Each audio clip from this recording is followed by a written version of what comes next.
From Kern Government Television, welcome to this week's Kern County Board of Supervisors meeting, originating from the County Administrative Center located at 1115 Truxtun Avenue, Bakersfield, California. Kern County's vision is to create and maintain a customer-centered county government designed to garner the confidence, support, and trust of the people we serve. Today's Kern County Board of Supervisors meeting will convene momentarily.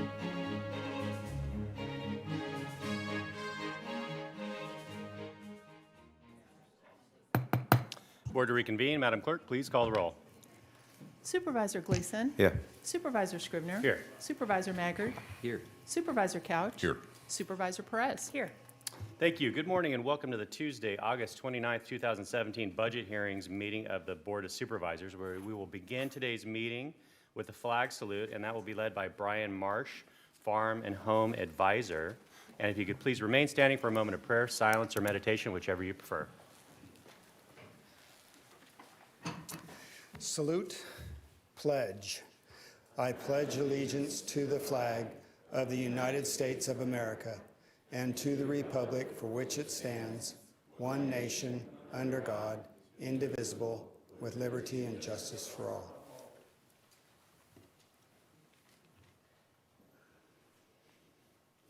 Thank you. Please be seated. Thank you, Mr. Marsh. Okay, agendas are located at the tables in the back of the chambers this morning for anyone who would wish to follow along.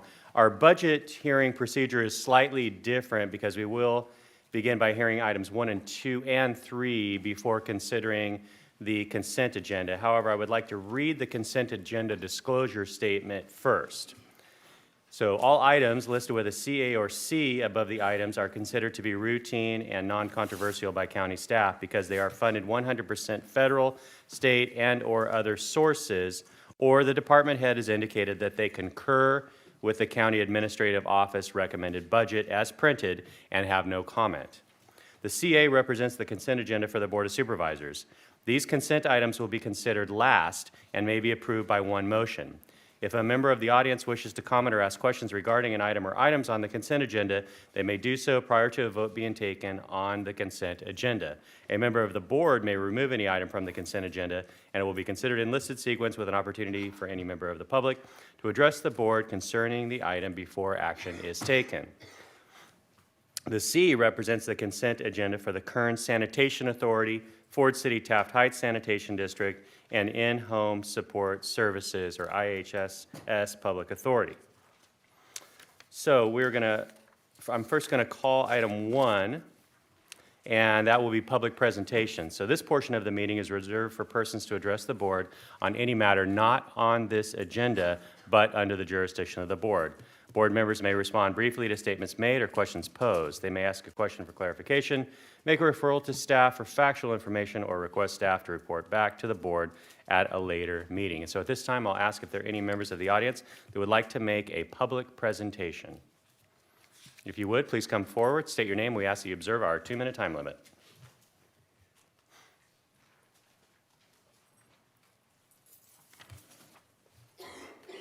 Good morning. Good morning to you, Honorable Chairman and the Honorable Board. My name is Curtis James Bingham, Sr., Street Evangelist for our Lord and Savior, God Almighty, Jesus Christ, who truly is the only begotten Son of our Holy Heavenly Father, God Almighty. I would like to say is I've been blessed to be able to come down. I'm going to thank you guys again for always being kind to letting the public come down and have their say. And I would say people would say certain things are a thing of beauty. You guys would be that. You'd be a thing of beauty considering the position that the Lord has put you in. And also another thing of beauty to me would be when you see your department heads come down themselves, from law enforcement, the fire department, district attorney, they come down themselves. That's showing a great spirit of care and love for you, but also the public. You know, and when you sit in the position the Lord has you in, you look out there and see your department heads, and they show you how much they really care because they are here. You know, everybody get their salary, can be satisfied with that. But no, they down here trying to get these funds so they can really take care of the public out there. That's where all the evil is at. And so they are a thing of beauty, and the Lord would have us to please recognize them totally as we should. And we don't want to frustrate them about anything. We want to try to get them everything they need to keep it going because they are protecting the public out there. The public know that they're down here, and they're here as the department head. They could send other people down here, but they come themselves, showing respect to the board and showing respect to the public, showing that we're down here and we want to really get these funds because we want to keep you guys safe out there and we want to keep things in a great order. So I say that you're a thing of beauty, they are too. And when things were to happen, just a small example, if someone said this man has a gun or a knife, we'll all be stopping back looking ready to run. But this officer over here, he's ready to put his life on the line right now for the board, for the people here. And society cannot run, and the only thing stopping it from running is evil.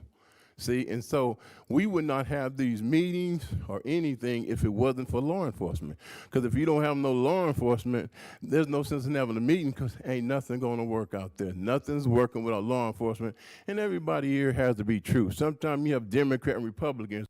If you're a Democrat and you hear a Republican speak, may be right, but you can't listen to them because Republican. If you're a Republican and a Democrat speak, you can't listen to the Democrat because you're not of the same nature. We can't do that with the law. The Lord made the law. We all got to respect it. No bed, the Lord made you guys superseers over the leaders. The leaders of every society is the law because they're keeping the law. And the Lord has blessed you guys with a high position to oversee that. And so I just pray we always recognize how important they are. And remember, we wouldn't have these meetings if we didn't have no law enforcement because it'd be totally chaos and you couldn't do anything. So let's be thankful for the law that looks out after us morning, noon, and night with all this crime going. As the Lord said, it's going to get worse and worse. Watch and pray. That's the news. You see all these people getting hurt of all walks of life. Money, cars, and property don't mean nothing if you ain't got no law around to help you. So I'm just saying, take the law in. And the fire department, they knew we didn't have that. They'd burn things down. They'd get us that way. And then when we take the criminals in, we need the district attorney. So all three of them work as one. So let's bless them with everything they possibly ask for. And remember, they down here to respect you, your district, and to respect us. They showing love by being here, being a department head. That says a lot. I'd be very proud to be in your position to see department heads down here respecting. If they didn't come, I'd pray you guys be on their case while y'all ain't here. Y'all should be here showing that you care, and they do. So I say in the name of God Almighty, Jesus Christ, thank you. And another word, this is just a word. Your money will return. So the Lord just saying, let's have it together. And remember, the law has to be separate first and foremost at all times. And you will see that happen as we live. Not my word, but the word of our Lord and Savior, God Almighty, Jesus Christ. Thank you guys very much. I appreciate you. And I'm just so happy and proud. God has blessed you guys with some great servants because they here. They come to show you we care about you and we love the people. Not just with salary we get. We just want to keep our team right and do a good job for you. So you guys are really blessed to have great servants. And I'm your servant as well. Happy to be one. Thank you. Do we have any other public speakers?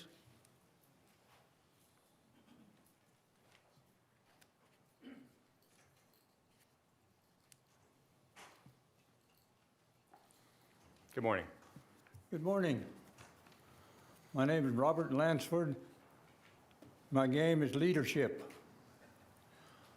I lodged with the clerk of the board a copy of a book for each one of your positions. And although I'm giving it to you, it belongs to the district library and it's yours for just for a while. And I'm still reading the book. And as I read, and as I have been reading, it reminds me of greater Kern County and greater Bakersfield with all of its problems. I just can't believe that the book is talking about Kern County and greater Bakersfield. It's a terrible situation. And we, the good people of this earth, need to do something about it. and I'm here to enlist your help to do something about it. Yesterday, the Bakersfield Californian had an article in it by Dan Walters. I'm sure you've heard of him. And it puts everything in perspective. We have a problem with the criminal world. And he mentions that 40-something years ago, there was started a problem. 40-something years ago, I was a clerk in the Superior Court of California, and for a couple of years, I was the clerk to the presiding judge. So I know what Mr. Walters is talking about. We have a problem. We need leaders that we can pick out in the community and legislatively, I suppose, get them into leaderships so that they can change the face of this world, the Kern County and Greater Bakersfield. I have an article here that I tore out of the paper here a few weeks ago. I've been trying to get this thing to you people, but this, that, and the other has gotten in the way. But the article, and I can't read it because I don't have my glasses. The article in so many words says,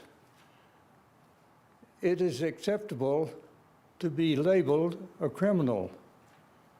Can you believe it? Right in the Bakersfield Californian. Another article, a racketeer went to prison, and as he got in prison, he wrote the judge a letter saying, I'm sorry. I think he's saying, I'm sorry I got caught. But he's sorry, and when I get out, I hope to be an advocate. When he gets to prison, he's going to go to criminal college, because that's where the, I don't know what the criminal learns all of his trades. So this guy is going to go to prison, and he's going to come out a better racketeer than he was when he went in.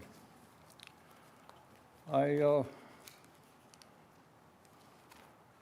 have so much more to say, but I think I should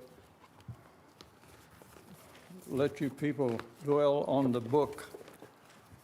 And I thank you for your time. God's blessing. Thank you, Mr. Langsford. And thank you for the books. Any other public speakers, please?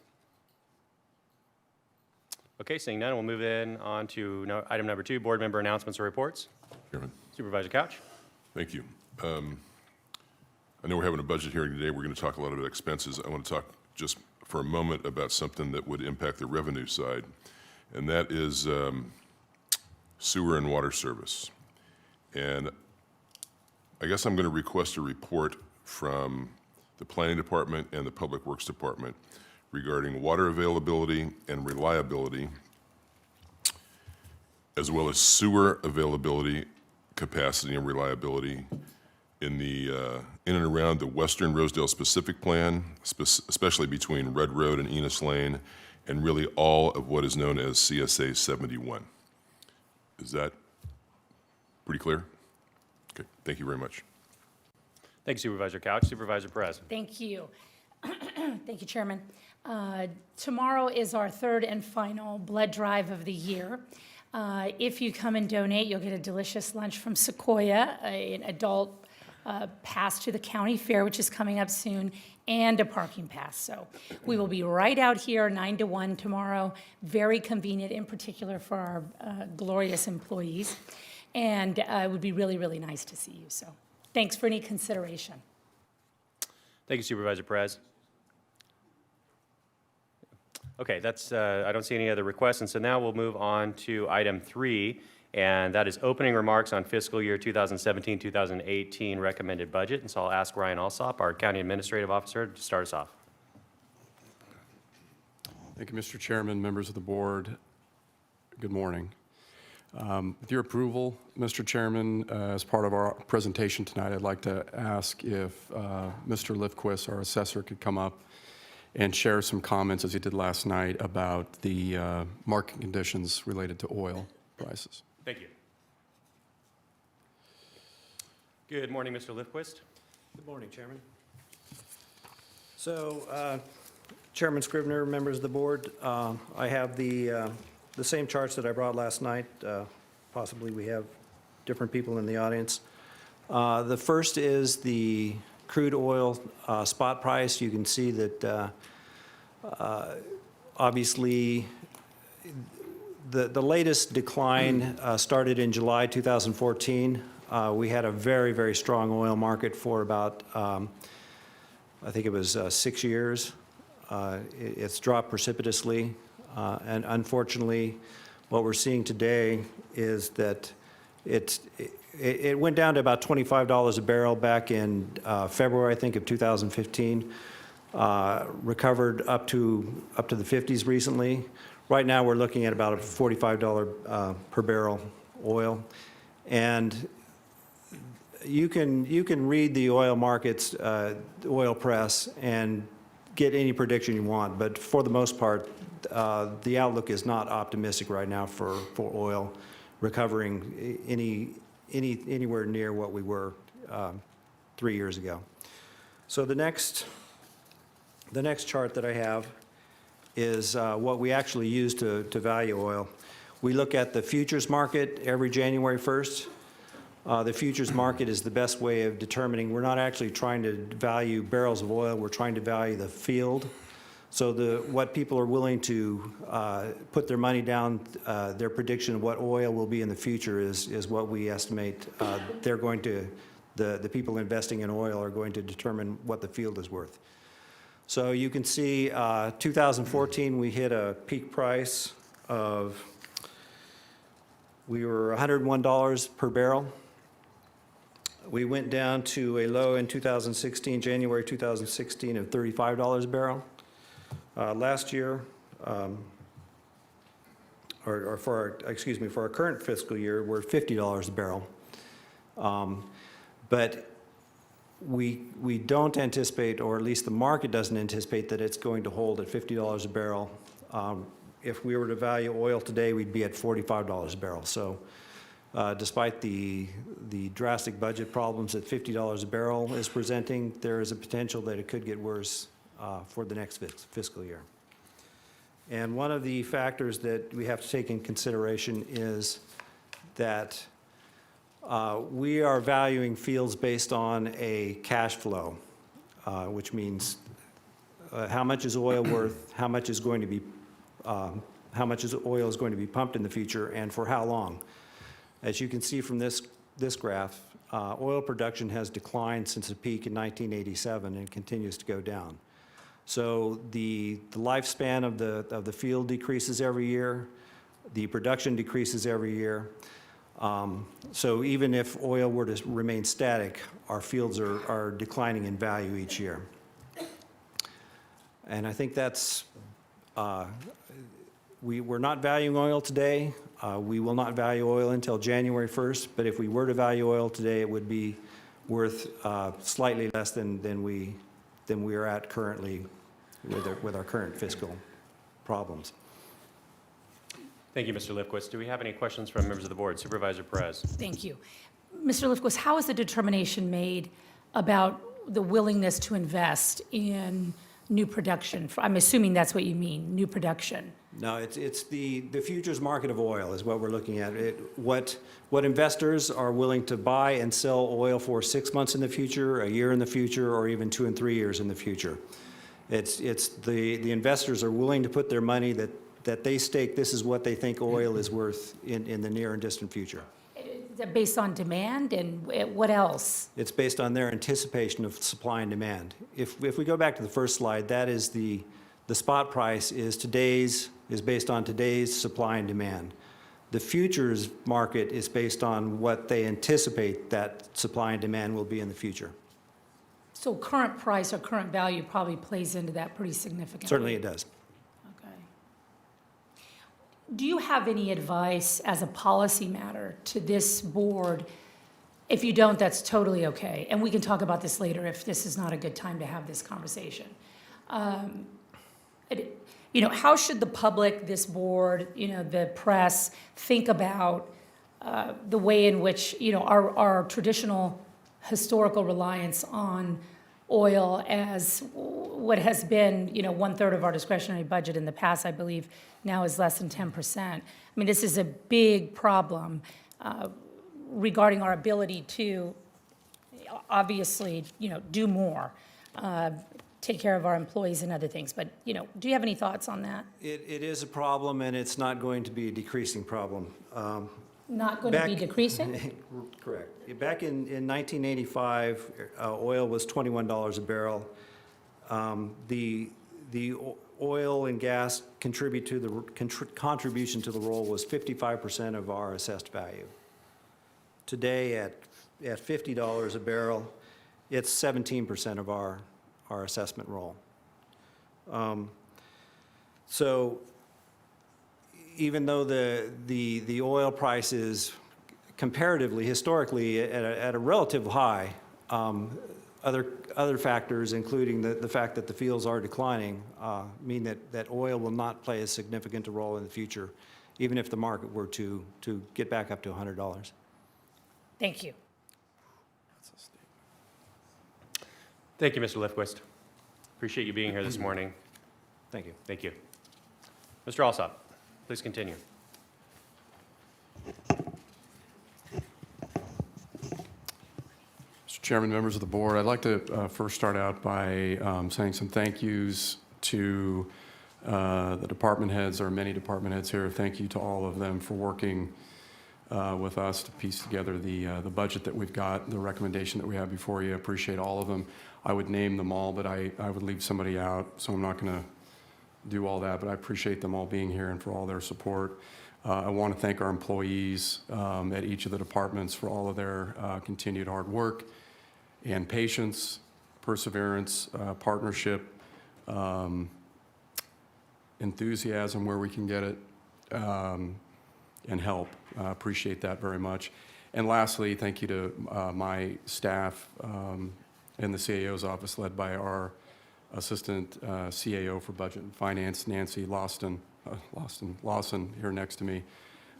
She and her staff are great, very, very good at what they do. And all the way around, from our staff to all the employees and the department heads, everybody putting, you know, these budgets are not easy to put together.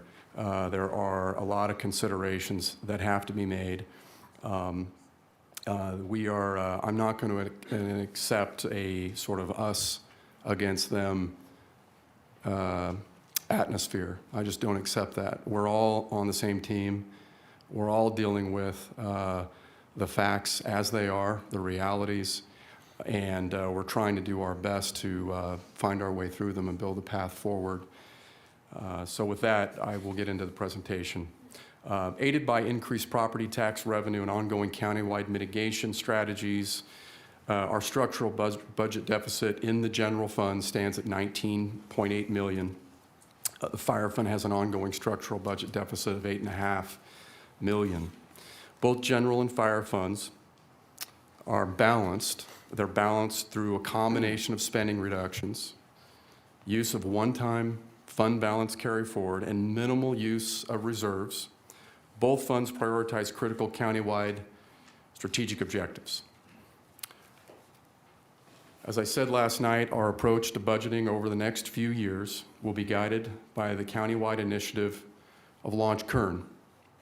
This initiative focuses in part on the work that we do as a county family, all departments, all employees, toward achievement of 3 basic countywide objectives.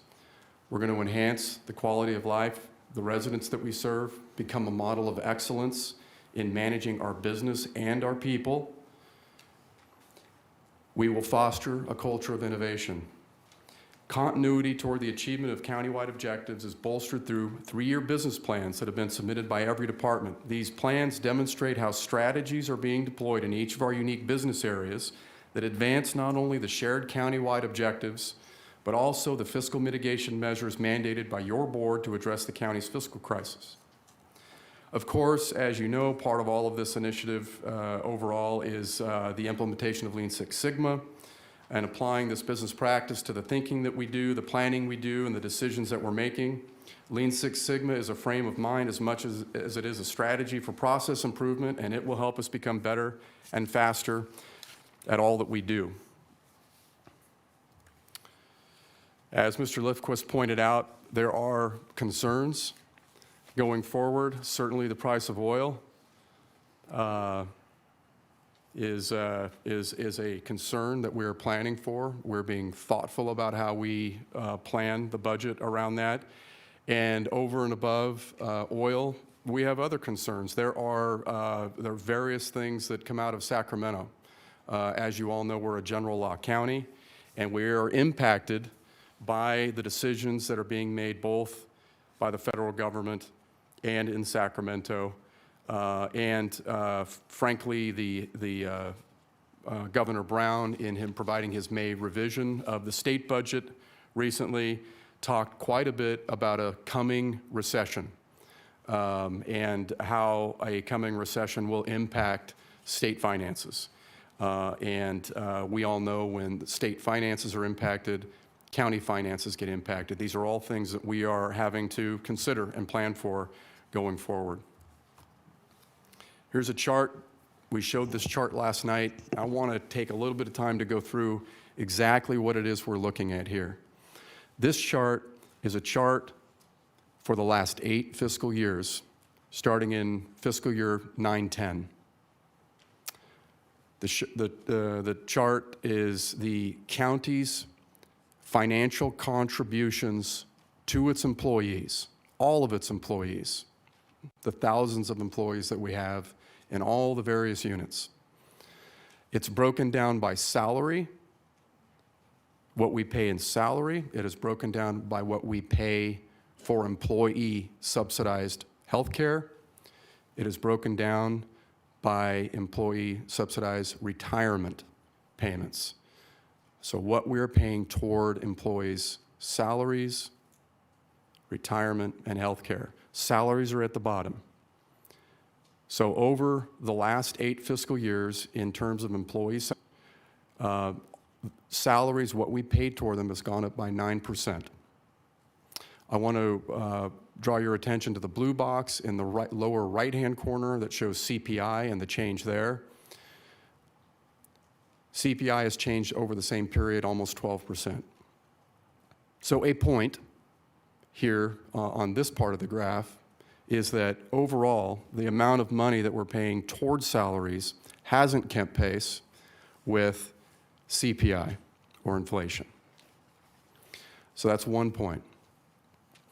The next point is what we're paying in county payments toward retirement and health care have gone up exponentially over the last 8 years. In fact, retirement, what we're paying toward employee retirement has increased by $100 million the past 8 fiscal years. Healthcare, what we're paying toward employee healthcare has increased by $15 million the past 8 years. This is $115 million that employees don't have to pay toward their retirement and healthcare costs. So I felt it was important to show this slide, not as an excuse for anything. I believe providing cost of living increases when and where we can is a regular cost of business and the right thing to do. But we're in extraordinary times, and we will be at least for the next 3 years. Our goal is to not be for the next 3 years, to get out of this as soon as we can. But we are challenged not just by our budget, our structural budget deficits, but we are challenged by the increasing costs of both healthcare and retirement costs. So I thought that was an important graph to show, and I'm happy to answer questions after on this chart. Recommended budget before you, Mr. Chairman and board members, embodies what we believe are several successes, including strengthening public safety efficacy, funding a new sheriff's academy for the 2nd year in a row, funding the opening of a new inmate health and rehabilitation facility, funding all authorized positions in the fire department, maintaining library hours, and programs, supporting spay and neuter services, funding major maintenance and infrastructure improvement projects countywide, designating funding for park capital improvement. This budget invests more in parks than any time in recent memory. Addressing future pension escalation costs, reducing the overall structural deficit, and relying far less on one-time reserves for ongoing operations than was anticipated by $12 million. Along with increases in property-related revenue, the board's fiscal mitigation plan has now resolved more than 50% of the county's original structural deficit. The county continues to battle a large structural deficit, however. The price of oil, as Mr. Lifquist pointed out, is predicted to remain flat, in fact, decrease for some time. While the county is currently on a path to address its fiscal crisis over the next 3 years, we have a long way to go to health and sustainability, which is a goal. Much more work will be done. We are planning and implementing structural change for the long term. And just looking at this last slide, we will continue to implement the board's financial mitigation plan. We're going to continue to have a collective focus on countywide goals and objectives and business plan execution. We're going to count on the leadership of our employees, our department heads, and everybody in the county toward these goals. We're going to continue to seek ongoing real cost reductions that are ongoing year after year as opposed to one-time savings. We're going to continue to follow a restrictive hiring process, being smart about where we're hiring up. We're going to continue along that same line with opportunities for our employees from our hiring from within initiative, where we're trying to do all that we can to provide opportunities for our employees to promote and to move into other positions, in many cases actually giving them a bump in salary. Contractual arrangements will continue to be looked at going forward by the CAO's office. We will be looking at ways to address some savings potential with our healthcare financing going forward. We're going to have to rely on partnerships with our labor unions. We are in contract negotiations currently with some. We'll be going into some with others. It will be important that we all understand what we have to do and hopefully find some consensus on moving forward. And all of this, at the end of the day, is about pulling out of our structural deficit and avoiding layoffs and reductions to critical services. We've done all this without mass layoffs. We want to continue to have that approach. And I, again, want to just say thank you to everybody for the support. And again, to my staff, who's great, and I rely on quite a bit, and I'll leave it at that. I'm going to ask Nancy to sort of walk through some of the detailed numbers on the budget before we end. Nancy Lawson, Assistant CAO for Budget and Finance. Good morning, Ms. Lawson.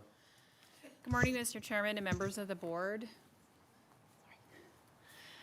The total county budget for fiscal year 17-18 is $2.6 billion. The general fund budget that funds most of the county operations is $817 million, a decrease of $28.4 million, or 3.36% from last fiscal year. We are still in a structural deficit of $19.8 million. However, this is 55% less than last fiscal year. The deficit is being resolved in part by a 3.5% or $9.7 million reduction in net county cost spending. The remaining deficit is mitigated by the use of $10.1 million in one-time fund balance carry forward. Additional property tax revenue as the result of higher assessed values, not only from oil and gas properties, but also residential, commercial, and agricultural properties, is contributing to the reduced deficit. The fire fund budget is balanced and totals $142 million. The deficit for this fund was $8.5 million, which is about half of last year's deficit. The fire department's budget fully funds all 618 positions. The recommended budget includes a $3.988 million net county cost contribution for pension cost escalation. A concerted effort has been made by the county to proactively address the budget deficits for both the general fund and fire funds since last fiscal year. This graph shows the change in the deficit and reserve use for the 4-year fiscal deficit mitigation plan approved by your board last year. The solid lines reflect last year's projections, and the segmented lines reflect the updated projections based on a more current information. The top 2 lines show the deficit change. You may recall we started with a $44.5 million deficit in fiscal year 16-17 and originally anticipated that would decline to about $36 million for fiscal year 17-18. With additional property tax revenues coming in, that estimate declined to $19.8 million. The last 2 years of the plan are trending similar to the original estimates. It is important to note that this graph does not include the phased-in cost increase for retirement anticipated in fiscal year 18-19 of $13 million annually due to changes made by the Retirement Board. The budget does include a set-aside of fund balance carry forward in a reserve to temporarily mitigate those increases over the next 3 years. The bottom 2 lines show the anticipated reserve use change. Last year, we anticipated the reserve use for fiscal year 17-18 would be near $10 million. The amount has declined to only $3.988 million specifically for the fire fund contribution. The fund balance carry forward was sufficient to cover the budget gap in lieu of use of reserves. The last 2 years of the plan are trending lower than originally projected, primarily due to the estimated greater use of fund balance carry forward in order to preserve reserves. It is imperative that we stay focused on the plan. It is clearly working. We have remaining deficits of $28.3 million that still need to be resolved. As previously mentioned, at least on a temporary basis, we have a plan for the known increase in pension costs beginning in fiscal year 18-19. We do need to find a long-term source for the state's change in maintenance of effort costs associated with in-home supportive services of at least $3 million over the next 2 years, and we need to work on identifying the impact and alternatives to the minimum wage increase of up to $15 beginning in January 1st, 2022. In conclusion, we are pleased to note that all departments are in concurrence with their budgets as presented today. This budget again seeks to balance the allocation of resources between ongoing service needs, quality of life programs, and the maintenance of facilities that support those services. The budget is balanced within available resources and takes into consideration known future fiscal concerns. It is important that the county remain focused on fiscal stability and continue on the path to resolve the long-term loss of property tax revenue and the growing cost of retirement benefits. The deficit mitigation plan is working and allows for flexibility should we have revenues recover over that time. That concludes our comments, and we would be happy to answer any questions you may have. Your department heads are also present and available for questions as well. Thank you, Ms. Lawson. I'll ask if there are any questions or comments from members of the board before we move on. Okay, seeing none. Then the first item we're going to consider next is going to be the Kern Sanitation Authority. So I need a motion to adjourn as the Board of Supervisors and reconvene as the Kern Sanitation Authority. So moved. Second. You have a motion and a second. Please cast your votes. The motion is approved. All ayes. Okay, and now I would request, first I'd ask if there are any members of the audience that have any comments on the Kern Sanitation Authority budget, that is C4. Okay, seeing none, I'll request a motion from the board for approval. Motion.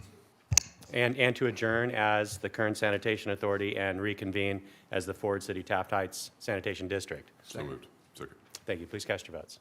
Thank you, Madam Clerk. The motion is approved. All ayes.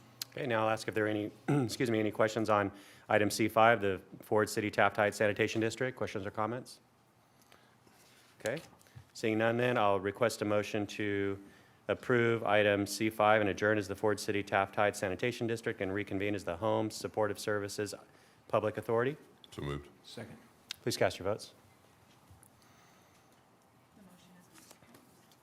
Motion is approved. All ayes. Thank you. And I'll ask if there are any members of the audience that have a question or comment on item C6, the IHSS Public Authority. Okay, seeing none, then I'll request a motion for approval and to adjourn as the IHSS Public Authority and reconvene as the Board of Supervisors. So moved. Second. We have a motion and a second. Please cast your votes. The motion is approved. All ayes. Thank you. Now we have all of the budget units for the Kern County Board of Supervisors agenda, and that's items CA7 through 100.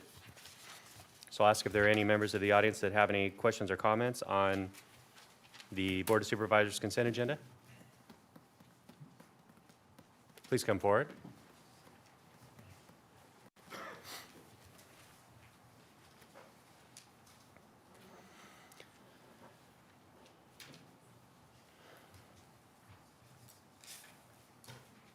Good morning. Good morning, Mr. Chair, again.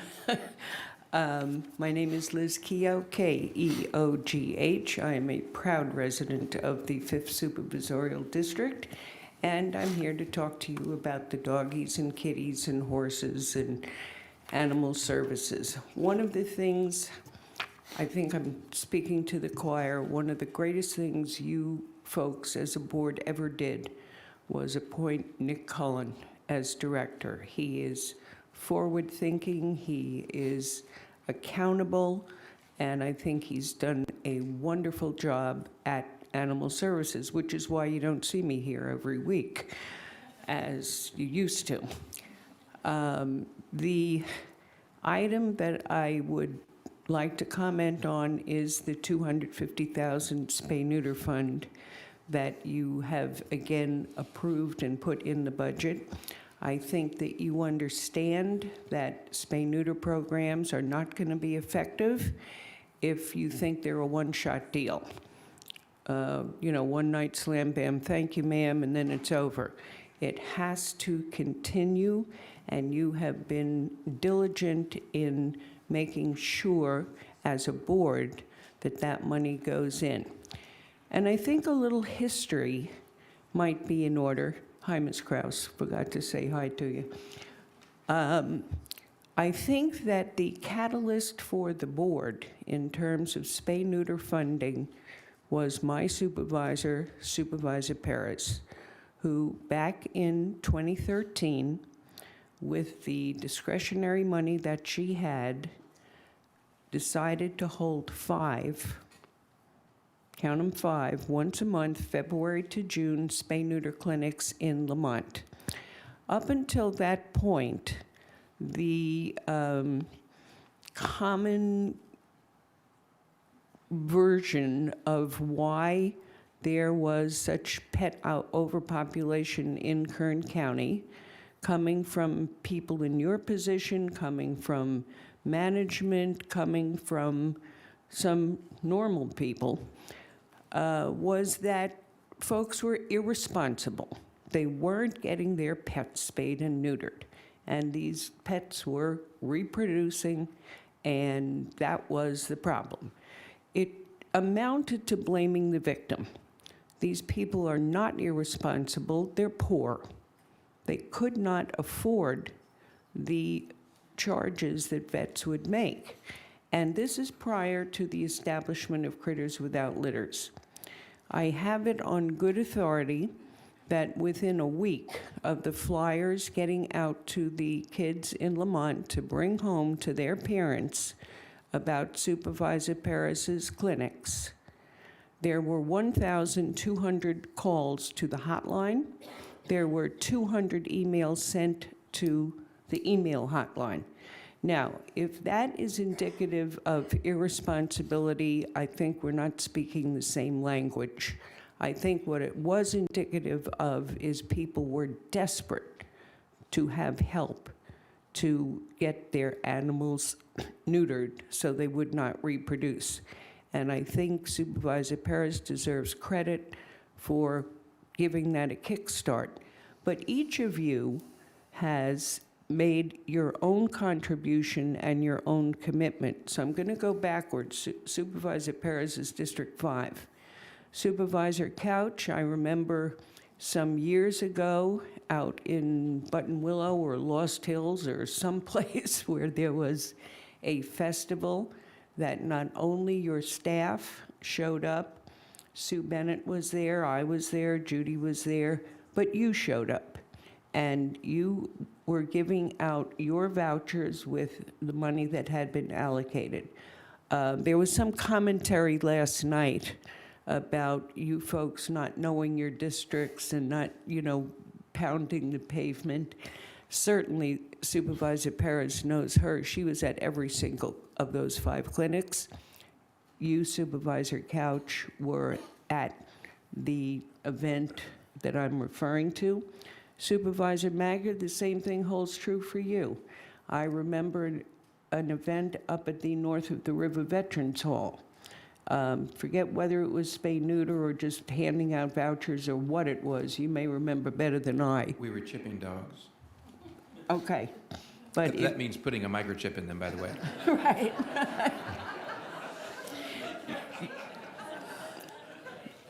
And you were there. You didn't just have your staff come. You yourself were there, speaking with your constituents, speaking with the people who were there to get the doggies chipped. And so you knew firsthand what the demand was. Supervisor Scrivener, you have continued the admirable work of your predecessor, Supervisor Mabin, who always contributed some of his discretionary money to the rescues up in Tehachapi. You've been on the Animal Control Commission in its early days, and you are, I believe, the alternate this year. So your commitment to animal welfare is not to be questioned. Supervisor Gleason, I don't think we would be at the stage we are with Mr. Cullen as our director had it not been for your concern as a newly elected supervisor for what was going on at Animal Control at the time. I consider your participation, if you will, in the choice of director as one of the pivotal aspects of getting Mr. Cullen into the job he has. So, on behalf of the animals, their caretakers, the staff, the volunteers, I want to thank you enormously for your commitment to animal welfare as a board and individually. Thank you very much. Thank you, Ms. Keough. Who'll be next, please?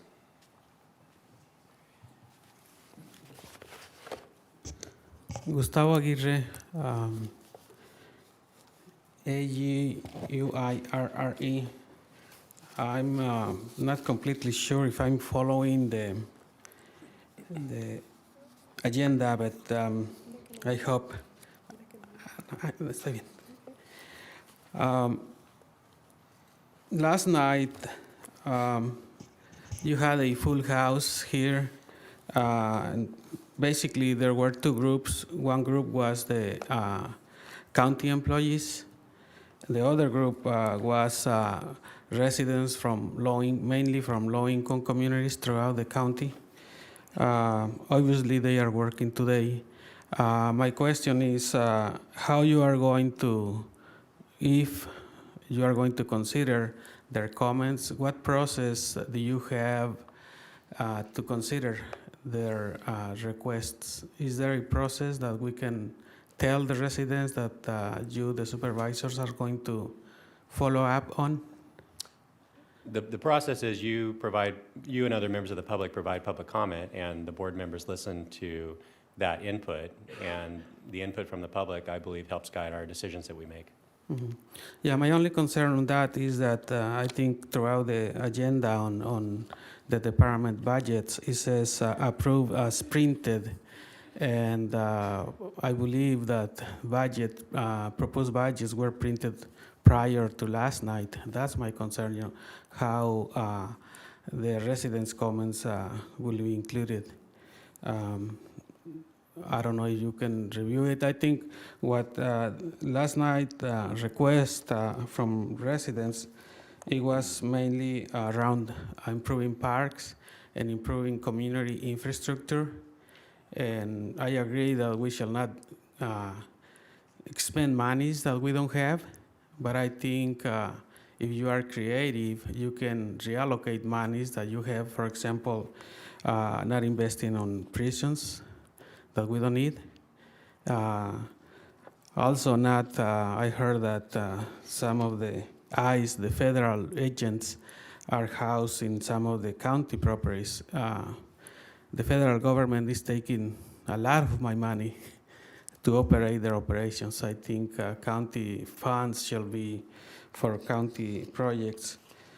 So 3 main areas: parks, communities, infrastructure, and the third one I think was throughout the comments, there was an offer from residents and from the organizations that we were here that we are willing to collaborate with you in looking for other monies, state monies or any other monies that there may be. But my hope is that you do that, and if looks like we came late last night, looks like it's not going to be any change. Our hope is that to have meetings with you, the supervisors, with Mrs. Perez, that I think a lot of residents last night came from your district, from Mr. Gleason, that we also, residents from Delano also requested to meet with you, and we still hope to have those meetings with you and look for those opportunities because residents want their community to be improved, understanding that there is not all the monies that we will want to have, but willing to work together and improve those. So my hope is that even if you approve the budget as they are presented to you, that you will go back. I think on the agenda is there is some money allocated, I believe, by district. So our hope is that Supervisor Perez is going to work with us and be a little bit creative on what's the best way of using those monies. Okay. Thank you, Mr. Gary. And to more specifically answer your question, are those will that conclude your comments? Because I'd like to provide an answer. Okay. Yes. Thank you, sir. Once we're finished with the public comment period, in regards to the consent calendar, I'm going to return to the board, and I'll ask if any member of the board would like to remove any of the items from consent. And at that time, if they desire to have any changes to the budget, they could make that proposal to the board, and provided a majority would agree, then changes could be made. But at this point, these items are all on consent. Yeah, that would be great. Thank you. I think residents will be very happy. Okay. Thank you, sir. Who'll be next, please?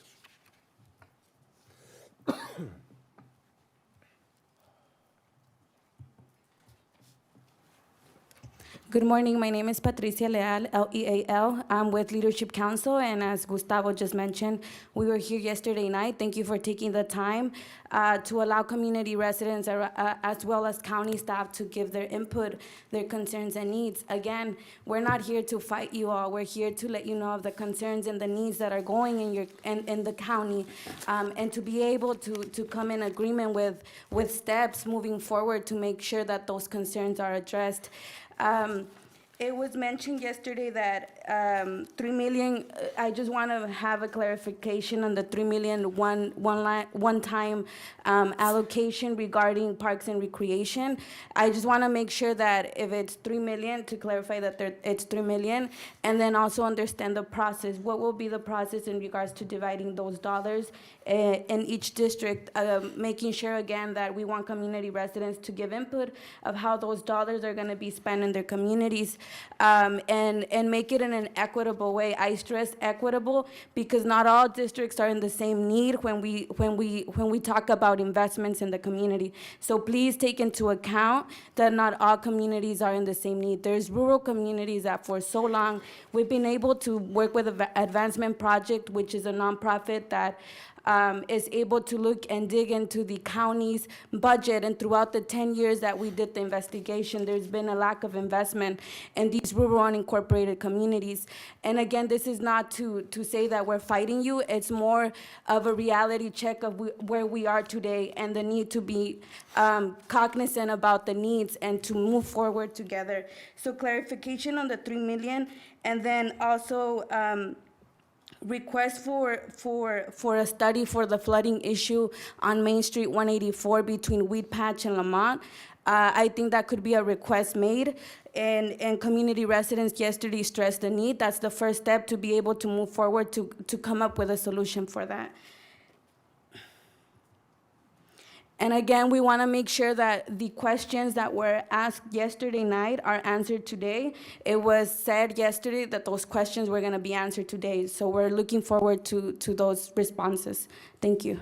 Thank you. Any other comments on the consent agenda? Please come forward.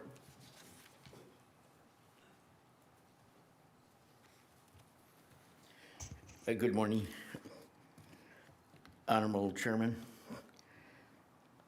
Maybe just a point of clarification. Could you state your name, please? I'm sorry, Guadalupe Martinez. I live in Delano, and I have if you could clarify for me, I heard you say it would be up to the board members to pull out a consent agenda, otherwise it goes through. The board members will have an opportunity to request an item to be removed from the consent agenda, and then at that point they can make their comments or they can request changes. That is the process, yes. And those changes would take place when? And do we come back, or how does that happen? I will turn to Mr. Alsop and Ms. Lawson specifically, but in the past, yes, we can make changes to the budget today, and then those would be reflected in the final accounting. Mr. Alsop or Ms. Lawson, I don't know if you'd like to confirm that or correct me if I'm wrong. That's correct, Mr. Chairman. Thank you. Okay, yeah, just because a lot of the folks that were here, especially the folks from Lytle, from Delano and some of the other areas, that there's certain things that were not part of the budget yet because there are new things that we're bringing back up to the board here. For example, in Lytle, it's not on the budget. It's not there. I mean, there's still discussion of who it belongs to. Does it belong to the city? Does it belong to the people? Does it belong to the county? So there's a lot of stuff in there that I don't see how they could be taken care of today, I would imagine. Thank you. I'll comment on that. Okay, thank you. Thank you, Mr. Any other comments?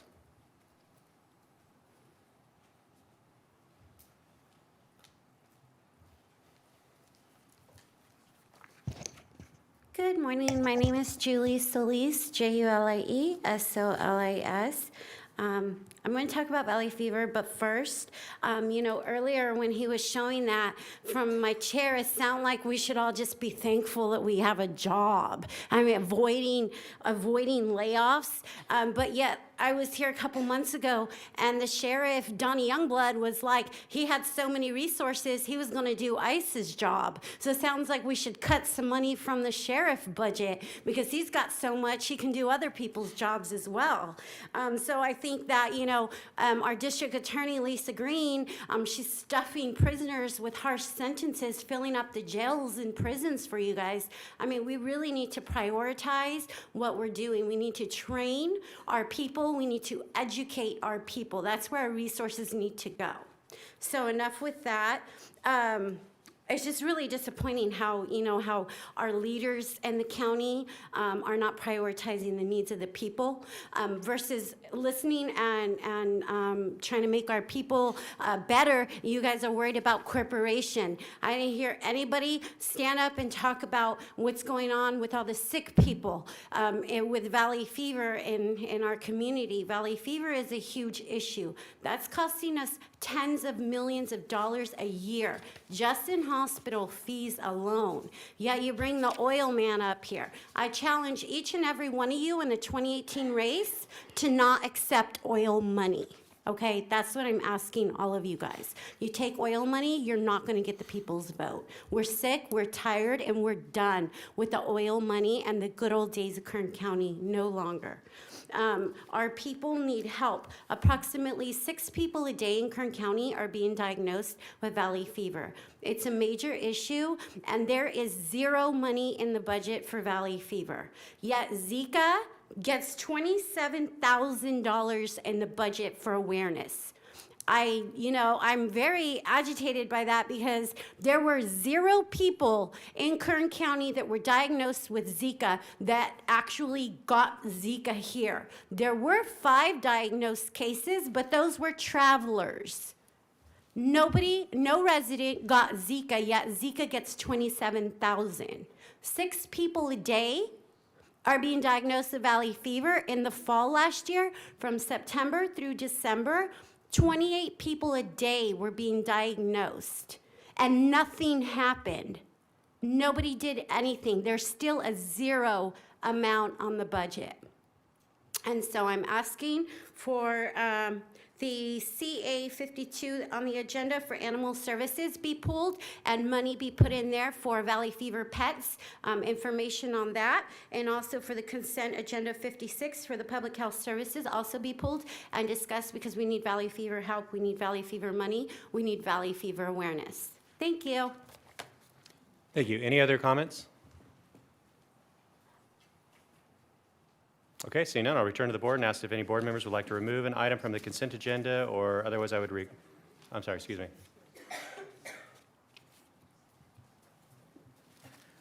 Hello, my name is Jesus Mendoza, and I would like to thank David Couch for speaking with me last night. I have a comment in regards to the jails and, the district attorney, putting harsh sentences on criminals, which I agree with. I get a lot of feedback, from deputies being overloaded, especially in the Buttonwillow area. Only one deputy covering all that area.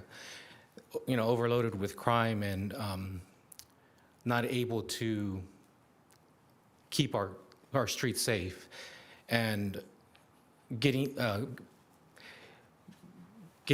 criminals arrested and pretty much just giving them a slap on the wrist and getting them back on the streets.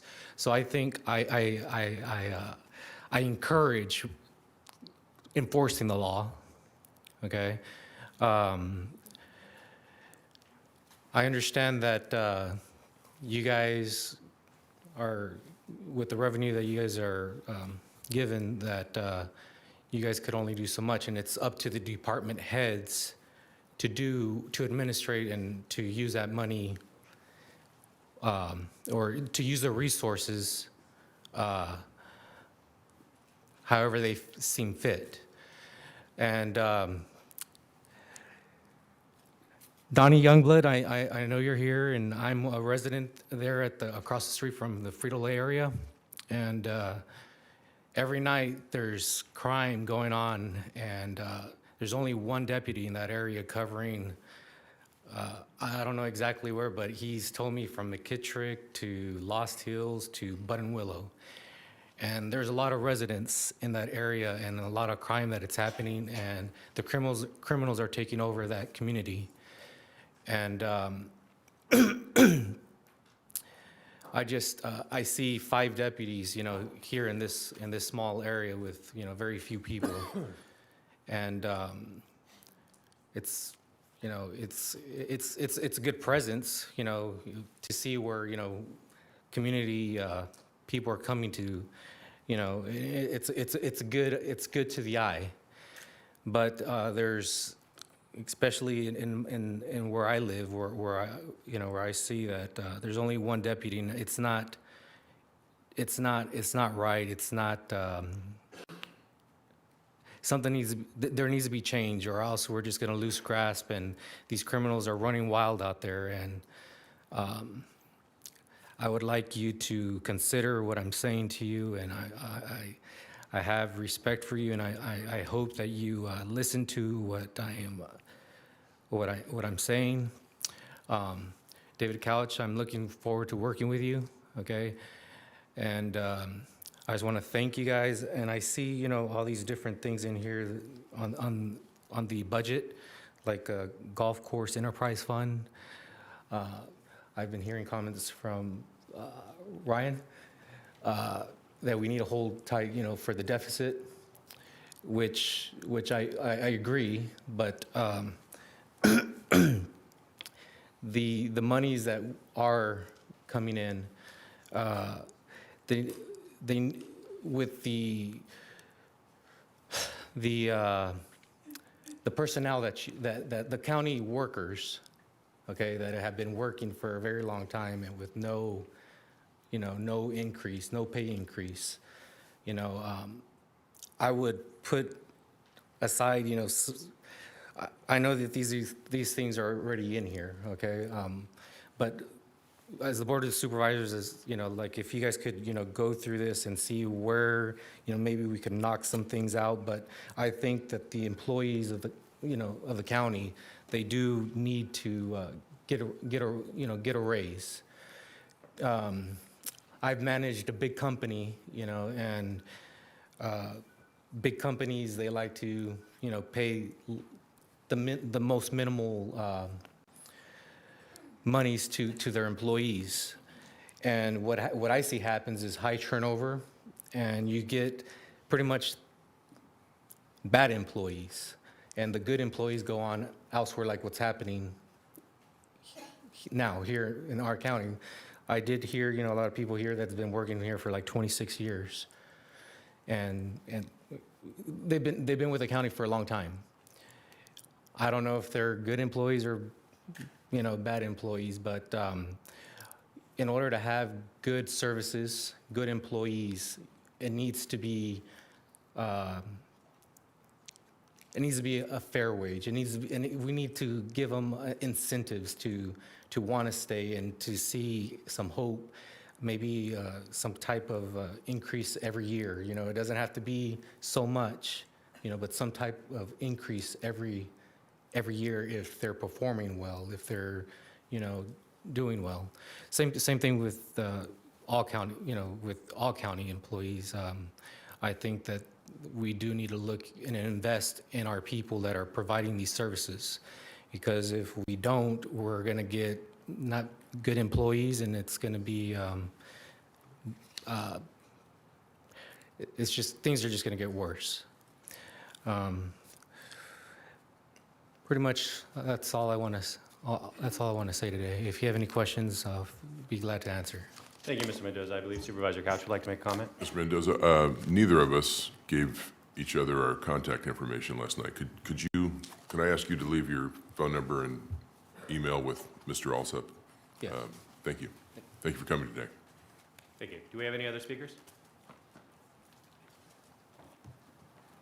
Good morning. Hi, good morning, Board. My name is Veronica Vasquez. I'm the president of SEIU Kern County Chapter. I just wanted to come up because we had quite a few members show up yesterday, and I just want to verify that you're going to take into consideration what we spoke about. Many of my colleagues are at work today, and then also take into consideration what the community members said yesterday in regards to what's going on. So please pay attention to your constituents. It would be greatly appreciated. Thank you. Thank you. Who'll be next, please? Good morning, Chairman, and good morning, Supervisors Perez, Gleason, Couch, and McBride. I would like to ask the same. I didn't know that you already had everything. everything. Did you state your name? Excuse me. Yes, You did? Maika Tapia. Okay, thank you. Yes. It's really in, I'm sorry, what? Would you spell it, please? yes, M-A-Y-K-A, T-A-P-I-A. Thank you. All right. Well, I'm just concerned because also this is just, I feel like we have yesterday a really good conversation with all of you, and that you were listening to us. And right now we can figure out that everything that we done is like in the limbo. And I really want you to consider also the time that yesterday was the time for everybody to show up, and today is in the morning. If you can change this kind of meeting for the evenings, it would be better for the whole community. And that may be helpful for everybody. And also, I just saw the money that is going to the sheriff is the same, nothing changes. And I just speak about how ICE is taking away moms and dads from their families, so families are taken apart. I've been visiting at the ICE detention center. I have a testimony that people who are just in jail for a car accident and they ain't free to go, and then ICE just came inside the jail and take them to the ICE detention center. And guess what? Their kids are in foster care. So are you thinking that pay or have money for foster agencies? Because if this is not stopping and somehow, mostly of the, maybe many kids are gonna be taken on foster care. And now foster care is already full. I know that. Well, I don't know if you know that, but it's something that you may consider that may changes to that. When we said that we need safety, it's not just meaning about deputies or officers or sheriffs around. We mean also in health. We need safety, and we mean that education is safety. We mean, when we say safety, we mean people can go to work safely without thinking that they're not gonna come back. All those meanings for us is safety. When we said safety, it's not just police officers around, but we can work together with the community if we feel safety. Thank you very much. Thank you. Any other comments? Okay, seeing none, I'll return to the board. I'll ask if any members of the board would like to remove an item on the consent agenda, make any comments, or otherwise I would request a motion to approve items 7 through 100. Supervisor Gleason. Thank you, Mr. Chairman. Appreciate it. I want to talk a little bit about specifically my area, which is Delano, that we talked about earlier. Mr.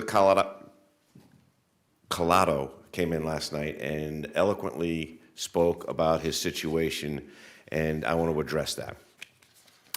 We met with Mr. Collado. Mr. Collado lamented last night that he wasn't getting satisfaction, and he didn't have access to his supervisor, and I think he misspoke a little bit. He was incorrect in some of the things he said, because we met last week in our office, and we talked about Lytle Avenue.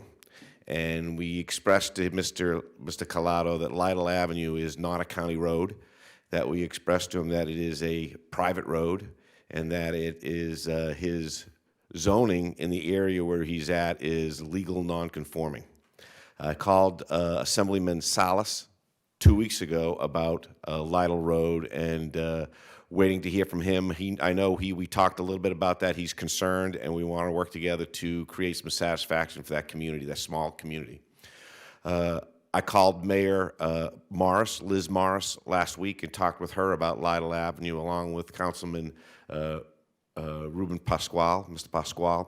We talked at length about it, and what we agreed to do was to engage with our roads department, Mr. Pope sitting over there, and re-walk that area again. We're going to go up there again. We went up there last week and we walked the area, and we're going to figure out what we can do to pave that road. There are two real roads involved. One's the County Line Road that moves east to west, and the other is Lytle Avenue, which goes from north to south. So we're going to get a group of people together. We're going to go up and look at it. I don't know what the answer is, but we're going to have a conversation. We may have to engage the community and see if they want to work on expanding their road, or there's easement issues. And if any one member of that community does not want to participate in the project, then the project goes away, and we can't do it. So there's going to be some things we got to navigate our way through. Mr. Pope, do you have anything to add about the Lytle Avenue project that we're working on? Right, so the answer, and I'd like for Mr. Collado, he gave his number, and we're going to address that again. We're going to talk some more about it. We're going to get the whole community involved, all of Delano. We're going to get Assemblyman Salas, who's already expressed his interest in the road. And we're going to do this, I think, next week, is we're going to get up there, and we're going to walk the road, make determinations of what we can do. But the important thing for today is that if we don't pass this budget, we're not going to have any funds to do that. So that issue would not be a line item in the budget. it would be covered, the expenses that are going to be required to do some work up there are contingent on us passing this budget as it is right now. So I appreciate everybody coming in. We've already started working on it, and I'm looking forward to completing the project in some way that's best for that community. So thanks for coming down, and appreciate it. But it is, you know, is what I'm trying to express to you is I need to vote yes in this budget in order to get the funds approved so we can have a conversation about how we're going to fix it next, and we're doing that next week. Thank you for coming down. Thank you, Supervisor Gleason. Supervisor Perez? Thank you. Mr. Alsop, could you please indicate for the public what the current scenario is with the dollars that have been set aside for this budget for parks or, you know, the conversation we've been having for the last couple of weeks, so that the public is aware of what that's going to look like over the next year? And if you could make some comments about sort of the direction of this budget as it relates to park and its sort of historical evaluation, I would appreciate that. Sure, thanks for the opportunity. Mr. Chairman, Supervisor Perez, members of the board. You know, parks are made a priority in this budget. This budget invests more in Kern County parks than any other budget that I know of from the county. So that's the first thing. And before I maybe talk a little bit about that, I do want to address Ms. Leal, some of her comments and her question to me, which I believe I answered, and I'm happy to do it here on television, and that might be the point. But I met with Ms. Leal and a great big group of her colleagues, along with Assistant CAO Nancy Lawson, and I think we might have had another staff member in there, on some of their concerns. We sat down with them for a good hour, might have been even longer, and we talked in great detail about the investments that we are making in parks. They had talked about the need to invest in places like Lamont, in underserved areas like Lamont, and other places. We told her that we were happy to partner with her group. We don't know it all, and we would like to listen to them, partner with them, find out what their needs are, work with them so that they can work effectively with your office to figure out what their priorities are, and we'll address those needs through that process. But the upshot is we've got some money set aside to do some things with, and so that's that will be good. So this budget sets aside $5 million for major maintenance projects throughout the county. We didn't spend a dollar last year on any maintenance projects in the county. This is one-time funding that has been set aside to invest in that. Approximately $3.5 million of that will go to parks across the county. $3.5 million, that's all parks and different areas, but all areas of the county and all board districts are represented. And that funding is based on need. We're obviously, I agree with Ms. Leal, not all communities are alike, so we're approaching things from that perspective as well, and we'll be working through General Services to do that. In addition to the $5 million, of which $3.5 million will be spent on parks maintenance, we're designated $2 million for parks, major parks capital improvement. So this is on top of that and being set aside. Currently, that money is not being allocated to anything specific. It is being set aside for decisions to be made later about when and where and how to spend that money. But the intent is that our parks need a good dose of investment. And I think we're all in agreement on that, at least up here, and I certainly am, and been talking about it for a great deal of time.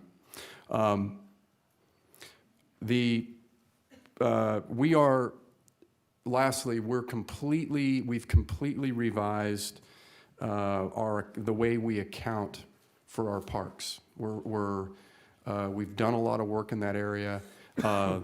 labor, materials, equipment. We've revised our accounting and how we're approaching parks.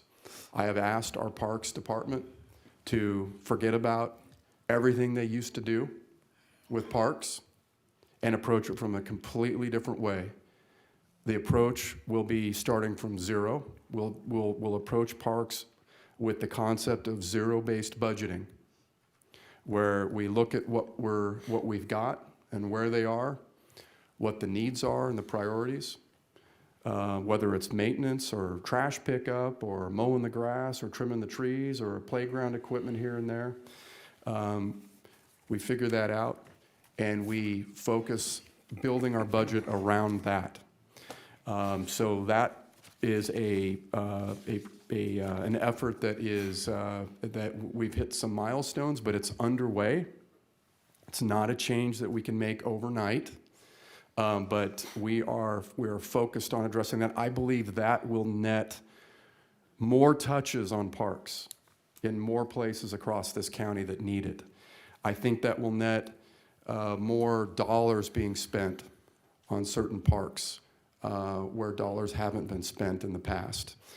So if you allow us, members of the public, if you allow us to continue to work with you and to continue on that path and make sure that we're doing a good job doing the business of parks, which are very, very important, I think we will all win in the end. But yes, so that's kind of the breakdown. And again, this budget really makes a priority of parks throughout Kern County. Thank you, Mr. Alsup. I'm encouraged by what I see from you and your team to make investments in these areas, library as well. We've had lots of discussions around that. And I'm encouraged that the direction that your office is going in prioritizing libraries and parks is better than I've seen since I've been supervisor for 5 years. And I'm very encouraged. You were not here when my office raised private dollars to build up the Lamont Park. We've had very little money devoted to these projects in the past, which is a source of incredible frustration from the public, as you hear. It's probably the #1 issue I hear about in every community I go to. Improvements to the park, cleanliness to parks. It's really a great passion of the community. I know you know that, and I know it's a passion of yours. So I'm excited. You and I have been working together on getting more monies from CARB to invest in the Rexland Green Acres Soccer Park area. And I can tell from the way in which you deal with CARB and your devotion to just resubmitting our application and moving that process through, that we are working really hard to leverage the dollars that we have to bring in more outside money, because these projects are very expensive and public projects are cumbersome and very tedious. So I'm grateful for that. I think we have invested remarkable dollars, and we've got leveraged outside dollars. And one of the things that was really cool in Lamont was I realized we had no money. I have a very small pot of discretionary money. And so we went and applied for private grants. We got denied, applied again. And it required, and we actually got it second go round, and required some private dollars. So Tejon Ranch, Chevron, others came through with a lot of private dollars to build up that entire park. As a result of the new equipment, we ended up getting a federal grant, which put lighting, walking, water. It's just been incredible because of the momentum that started there from private dollars. So that's a hard path to take. It's one in which I think the community can be very helpful in making it and helping us do it. But that was a time in which we had almost no monies devoted to that kind of upkeep, and we completely transformed that park. And the hope is to do that all around the district, of course. I've used my CDBG money for the water park in Arvin. I used 100% of my CDBG money for there. I think we need some shade out there, frankly, for the parents. So that has been sort of on my wish list, as well as Heritage Park and Jefferson, shade for folks watching basketball and there with their children. And so we have a wish list a mile long for parks that I sure wish we, had a bigger pot of money to invest in, because it really is the heart of the community. It's the #1 issue I hear about wherever I go. And I am really encouraged by this CAO and the devotion to parks and libraries. I really see it, I feel it.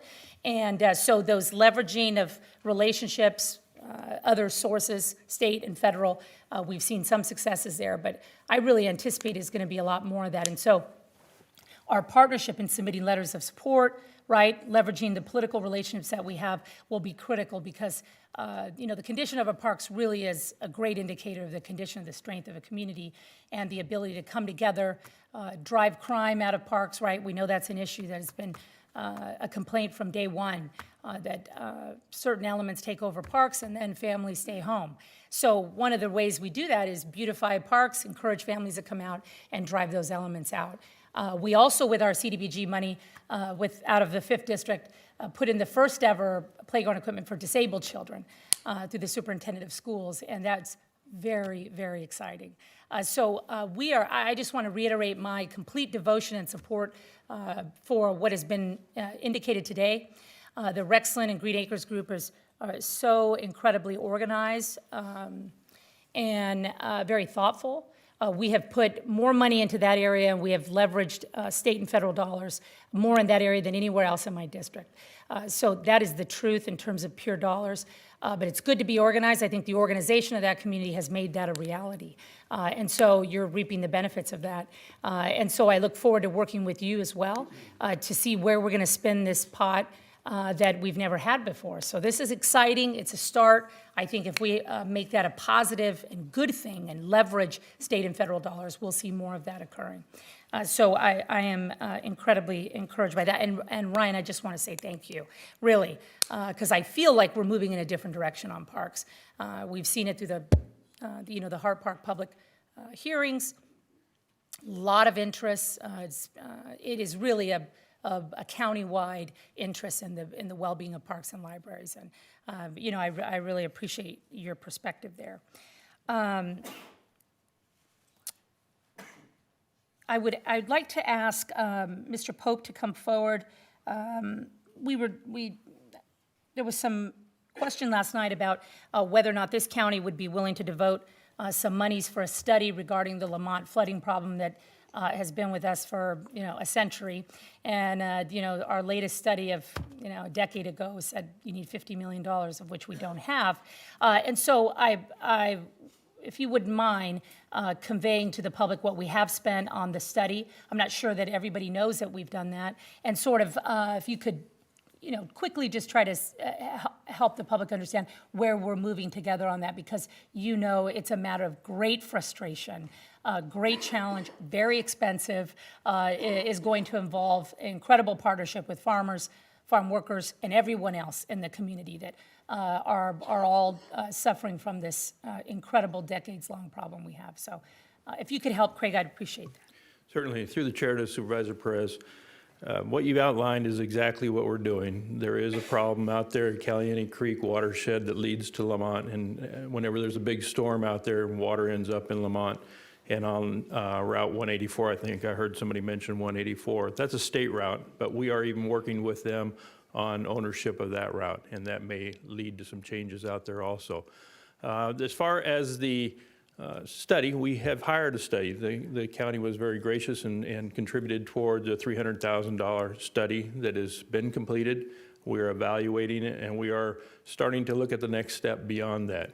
It is a very expensive proposition. It is a very large proposition, and it will take cooperation with all the farmers out there in that area and the residents. And what we're trying to do is come up with a solution that doesn't just punish one group or the other. We're trying to find a win that works for everybody out there. And it will be a solution that works most of the time. I'm not going to say we're going to come up with something that lasts for a 100-year storm, but we're going to do a lot of good out there, and that's the direction we're heading at this point.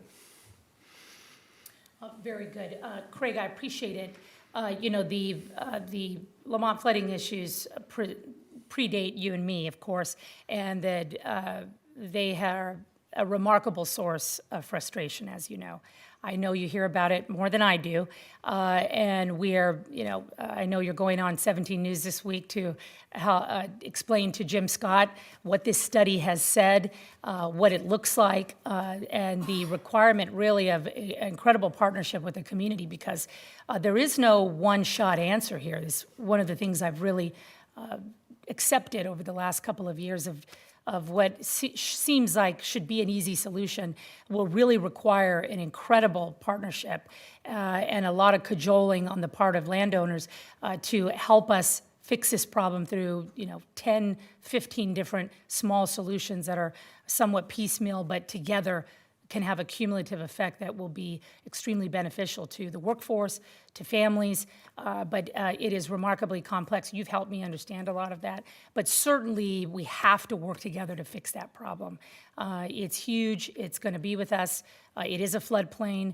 I appreciate the seriousness in which you're taking this, and the study has been completed. This body, these supervisors paid for that to see what are the next steps to really address this issue in a meaningful way that will really move the needle on it. So I appreciate your help, Craig. It's complicated, but totally doable, and I know we're moving forward on it, but I think I haven't done a good enough job conveying to the community what we have done, where we're at. So soon we'll head out to David Head Center and lay out, here are some options of things that we can do to start addressing the flooding challenge, which implicates both Supervisor Scrivener and myself. I know he's devoted a lot of time and energy to, as the problem originates in his district and ends in mine. So I appreciate that, Chairman. So thank you. I didn't mean anything by the problems. That didn't sound very nice. No, that's certainly what it sounds like. So thank you, Craig. I really appreciate that. Mr. Pope, don't go too far. I have a couple questions for you after Supervisor Perez is finished. Okay, I'm almost done here. I would, Ms. Solis, you commented about bringing an oil man up here, and I just wanted to clarify so it was, so it's understandable why we asked those questions. Mr. Lifquist is actually the assessor for the county, so he is a county employee, he's an elected official, and he sort of gives us the budget picture, right? How much money do you have? It's like starting out at the beginning of the month. What do I have to spend this month? Well, he does that for us. And because the oil revenue and the way in which we tax it, the reserves in the ground, which is unique actually in this country, but the way in which we do that means that what's down there and the value of it really determines a lot of what we can do as a county, how much money we have, the pot we're working with.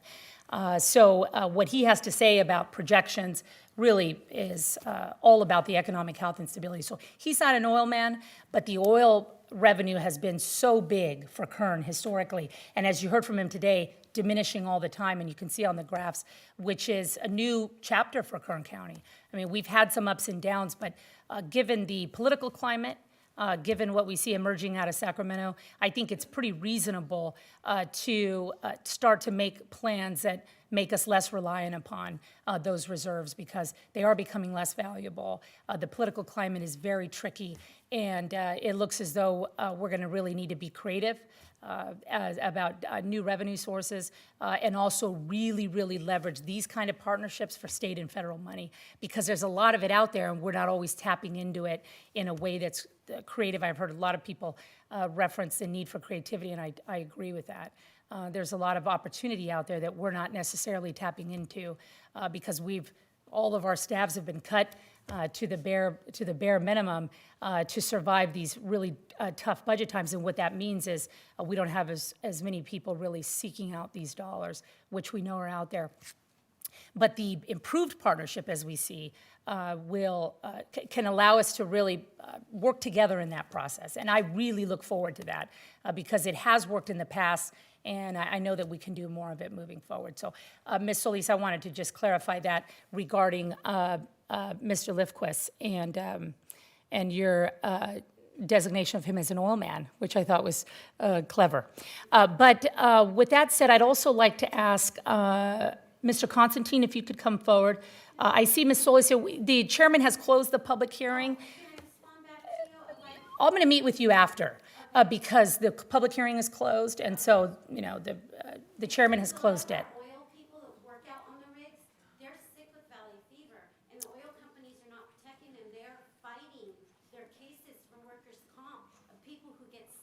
the oil rigs. So, Mr. Constantine, if you could come forward, thank you, Ms. Solis. Mr. Constantine, if you could, we chatted a little bit last night about some of the efforts being made, and we've had this conversation 1,000 times. Congrats on the new skin tests.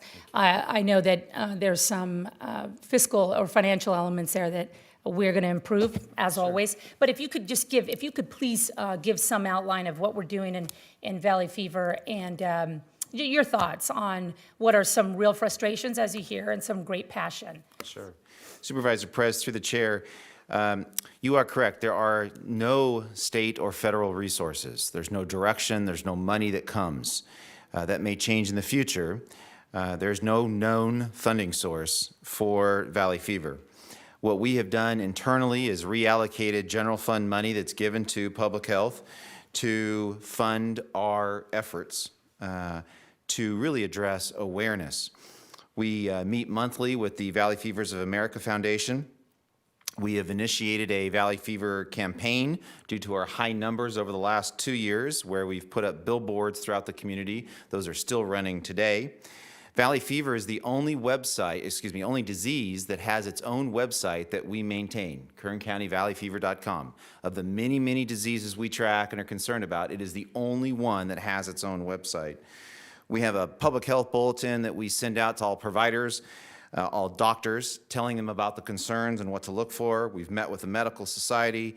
Our lab is doing some amazing work. Last year alone, they tested more than 16,000 samples for Valley Fever. This year to date, more than 13,000 samples. We get doctors throughout the nation that send their samples to us because of the work our lab is doing. And Supervisor Perez, as you mentioned, on Monday we announced a Valley Fever skin test that we now offer. We believe we're the only ones in the county to do that. That is a new test that we offer that's not covered by insurance currently, so that is why there is a cost to it. But it is a tool to help take back to your doctor the results and make some informed decisions about your health care.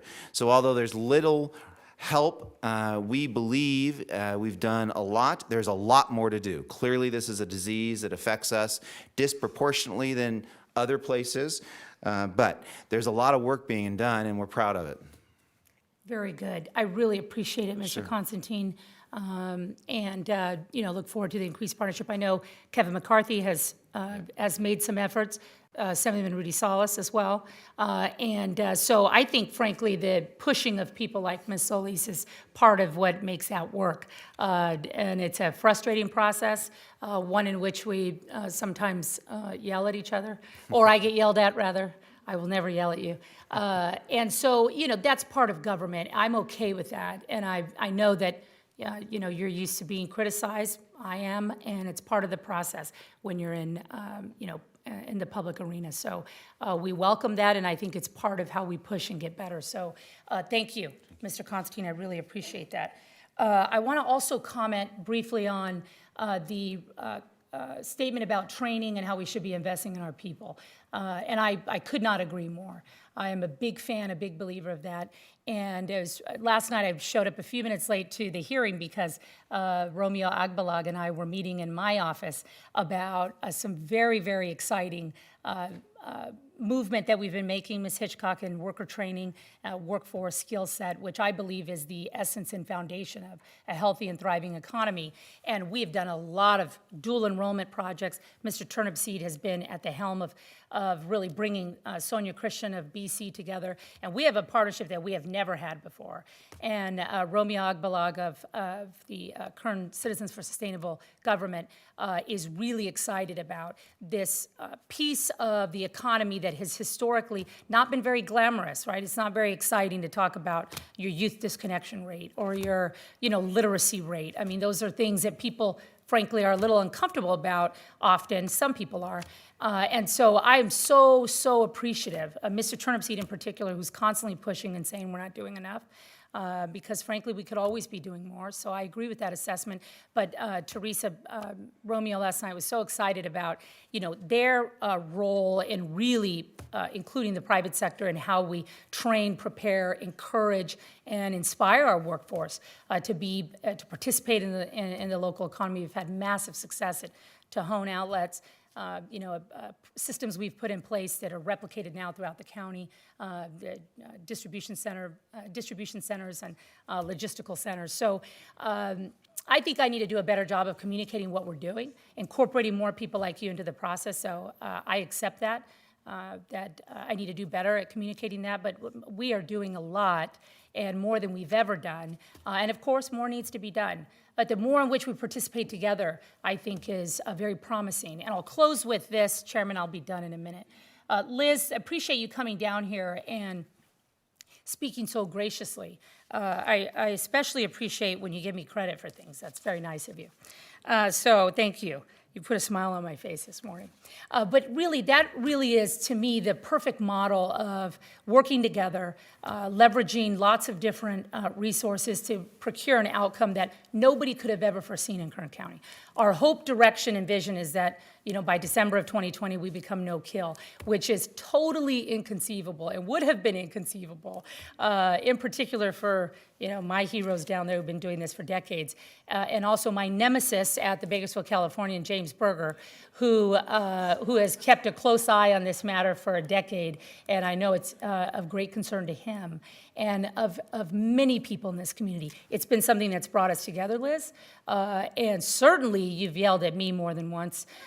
You've done it publicly, and that's okay, because I think that pressure and that pushing has caused us to really to take great action. But that kind of partnership that we've developed, the way in which we rolled that out in Lamont was just incredible.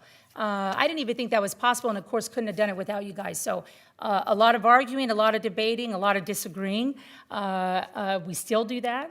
But in the end, that's the kind of partnership that can really move things. And what's really exciting is that in the past, when this board was doing better, our $250,000 contribution to that specific line item has now been taken over due to the sheer brilliance of our planning director, Lorelei Oviatt, and asking private sector folks to help this county and this community feel the needs of great interest to the people and animals and children and families of this community. That's good partnership. I want that with the folks that are here today. I feel your frustration. I accept it. And I look forward to the kind of partnership that Liz conveyed today, that ultimately with great leaders and our department heads, we really craft creative solutions that are not always looking to government for the solution, frankly. So thank you. I appreciate you being here. I've listened very closely. I've got 20 pages of notes. Maybe not as much as Supervisor Maggard, but he's a good note taker, so he'll probably beat me on this one. But with that said, thank you. Really appreciate all your help, and we'll keep improving, Ms. Solis, and you should keep fighting because I think it moves people. So thanks. Thanks, Supervisor. I see Supervisor Couch is punched in, but I do want to allow Mr. Pope to go back to his comfort area in the corner. So if he could come up, we've got a couple. If you could come up to the. I'm sorry. Before you go, I need to ask you questions. In addition to the questions about how we're going to prioritize the park improvements, and also the questions about Valley Fever, I appreciate Supervisor Perez covering those areas. There were a couple specific questions that I thought you could help us with that were asked last night. One, you mentioned just now 184 in regards to the flooding, but and you said that we are working on with the state on relinquishing that road in addition to a couple others. But there were also questions about Comanche Road, the condition of that, and how that gets fixed. And so, could you just briefly explain to the public how you prioritize? We give you a chunk of money for road improvements. How do we prioritize which roads get fixed? If the public has a concern about a specific stretch of roadway, condition of roadway, what happens? My constituents contact me and then I call you. But what is the process so folks know moving forward once we do allocate funding to it? Sure, Mr. Chairman. First, it's kind of a two-piece to it. One is prioritization of just the need out there is done by, we go and rate all the roads in the county once a year. We come up with a list of the roads and we prioritize based on that. So we see the need. There's a prioritization of the need based on the condition of the road and the volume of traffic on the road. But what really ends up getting done is we find money sources. We're always out there looking for money, and whatever source of money typically comes with strings attached as to what you can use it for. and that kind of guides us then. We match the need up with what sources of money we can find, and that's ends up being our project list. Some of the roads out in the Lamont area, the Comanche, and probably Malaga and Panama, and some of those, we've been waiting on money from the federal government, FEMA, and state government. That was damaged during the floods. It was probably $2 to $3 million worth of damage. This year, we didn't have the money to go out there and do it on our own, to fix it on our own without coming and asking the general fund, which was tapped out also. So we did work with the federal and state government to try and line funding up. We have. Those projects are getting ready to be advertised at this point, so we're going to be out there working on them fairly soon. We opened a lot of them up for emergency opening, but this will be the final restoration on those that were damaged by the floods. So that is underway. But in general, it's based on our rating of the roads and the money sources that are available for them.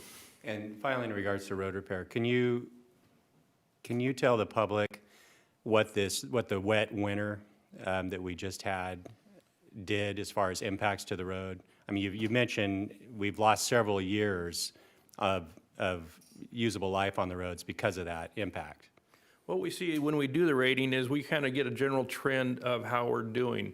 And if we haven't had a wet winter, we see that we're making progress. The roads are all getting in better shape. But after a winter like we just had, we think it set us back about 5 years. It really is a serious setback. Okay. And I feel for those people in Houston at this time because they have years and years of work to get caught back up. Yeah, we all do. Thank you. Finally, there was a question last night about prioritizing dollars for vehicle charging stations for electric vehicles. There are grant programs that are available, but could you, I believe the person who asked that question is here, I'm not sure. Yeah, there you are, Ms. Bonilla, right?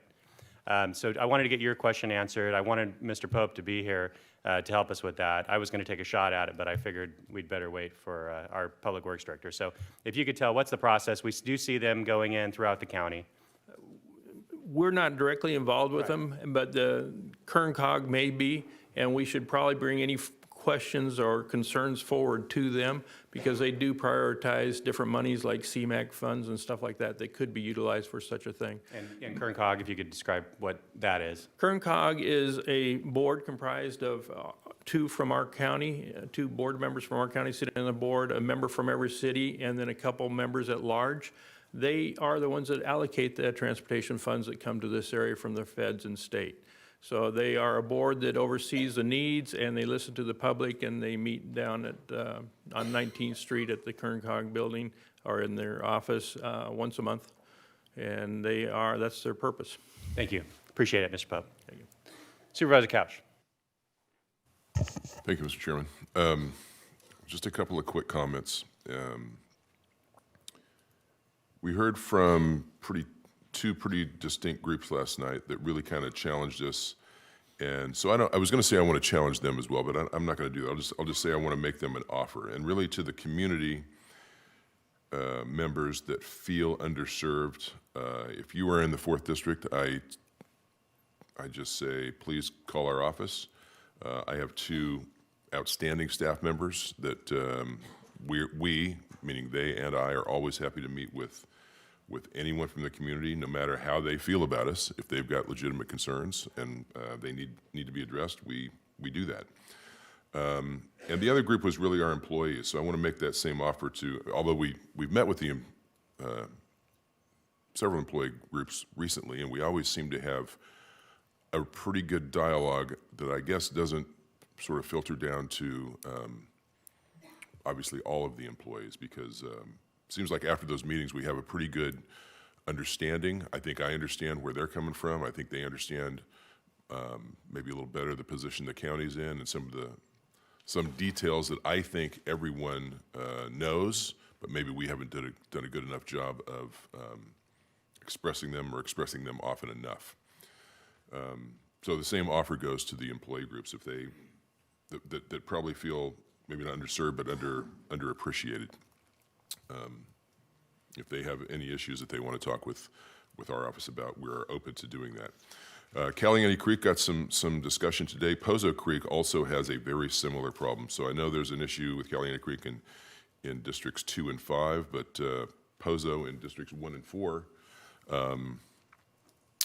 poses similar problems for us. Didn't get a lot of discussion today, or any discussion today, but I think the public should know that there are the solutions to those two problems are huge and extremely expensive, and they take a long time to plan and then to actually even construct, if there is a solution. But those two problems, that if we address them appropriately, one day may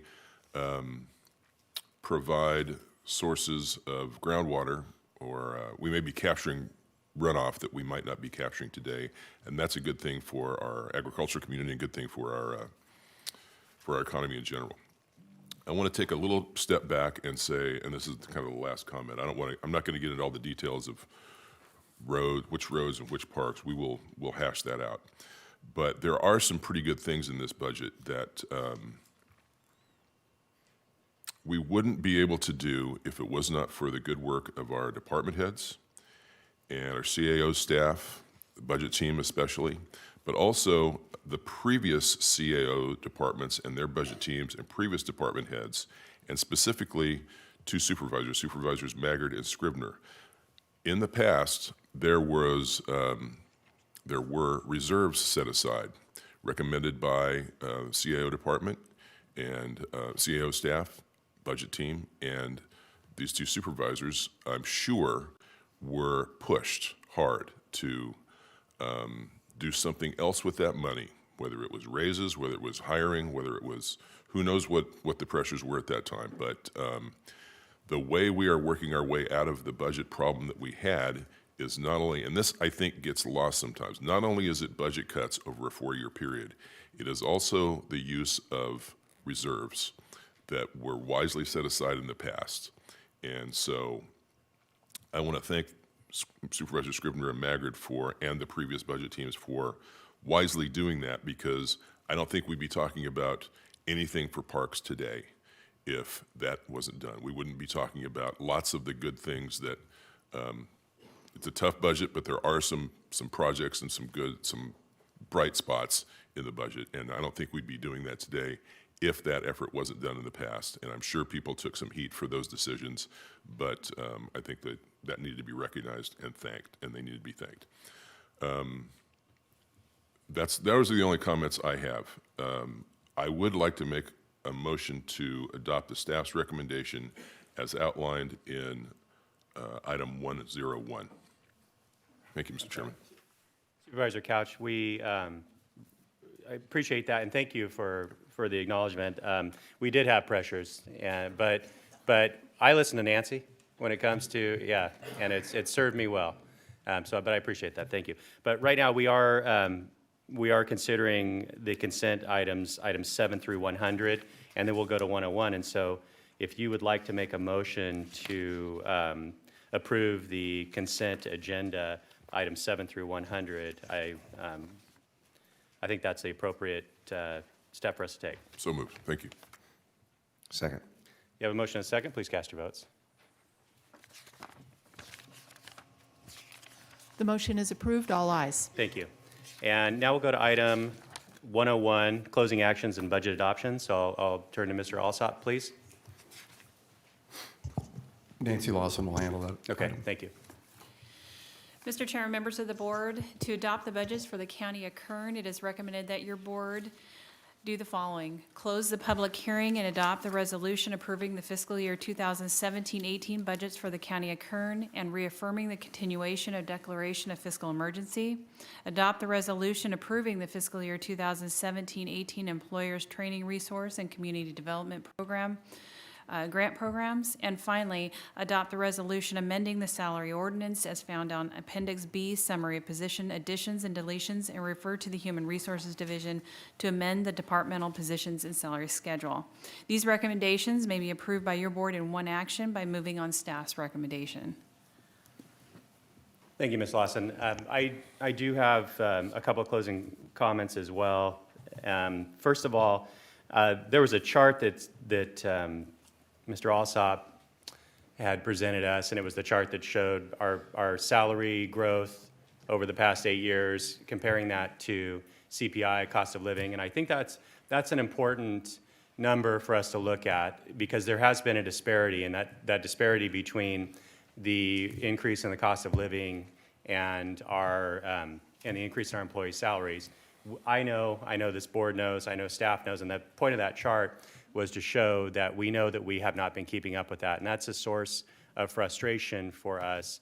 Sometimes I feel like I take a step forward when it comes to budget, and then we take 2 steps back, whether it was Kern Medical Center that was struggling, losing $3 million a month at one point in time, and then the oil crisis that has hit our county, losing upwards of $70 million out of our budget in the course of 2 years. The first time it's ever happened, I believe, 2 years in a row, at least that anyone can remember, 40, 50 years or so going forward. But the other item that continues to be plaguing us are the pension costs. And years back, elected officials made decisions about increasing retirements for public employees throughout the state.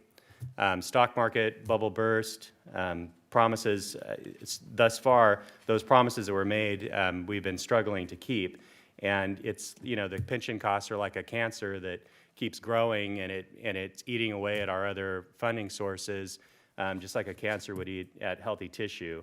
And it will take time for us to rectify that situation. Even though we have implemented reforms here at the county, I believe, it still takes time for those reforms to go into effect. If folks are living longer, a lot of things exacerbate the problem, not the least of which are reductions in the assumed rate of return that KSARA has done that's going to cost us $13 million more a year moving forward, and just the overall anemic performance of investments in our retirement.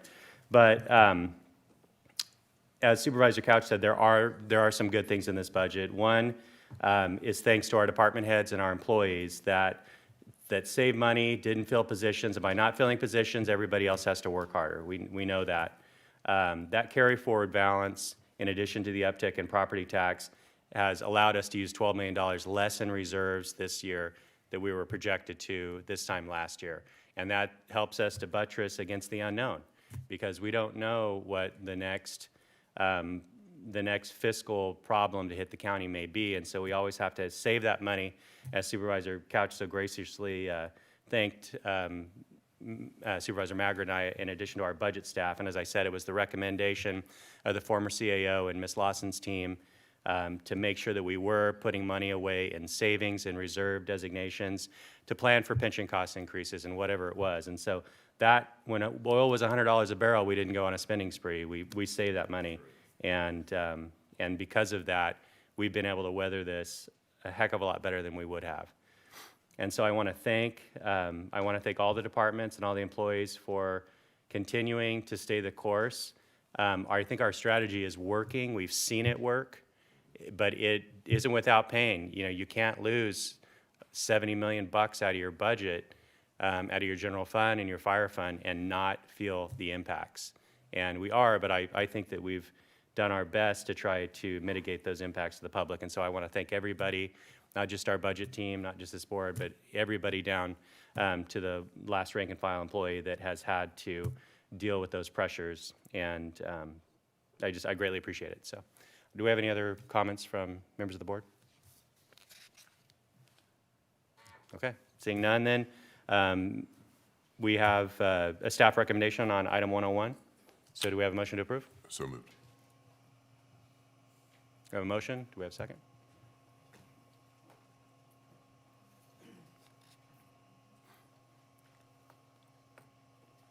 No, we need a second on item. I'll second. Okay, we have a motion and a second. Please cast your votes. The motion is approved. All ayes. Thank you. The final item on our agenda for this morning is under departmental requests, County Administrative Office, Human Resources. And I will turn to Devin Brown as soon as he is seated for an explanation of this item.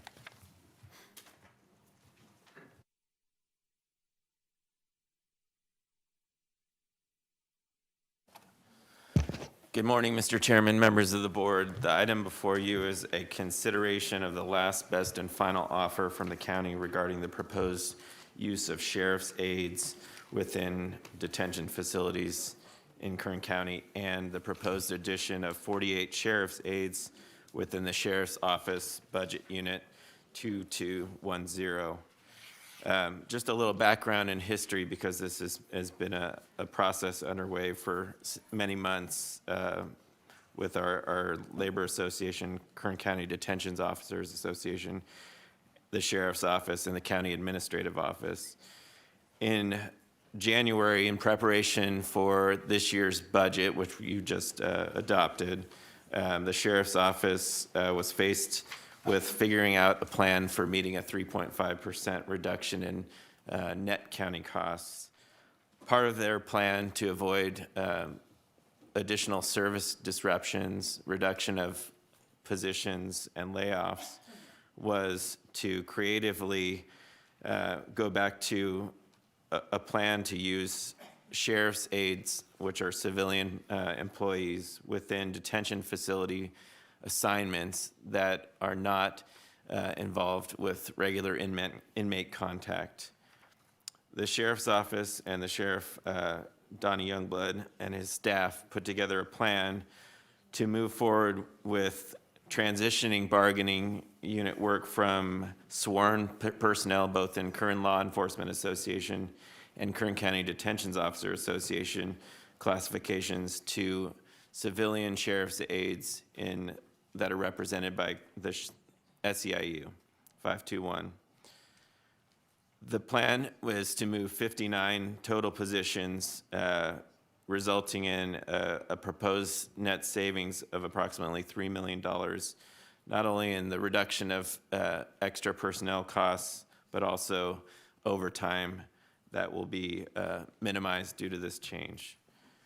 The Sheriff's Office put together this plan not just to meet its budget obligation, but also to rectify an ongoing quality of life issue amongst its detention personnel.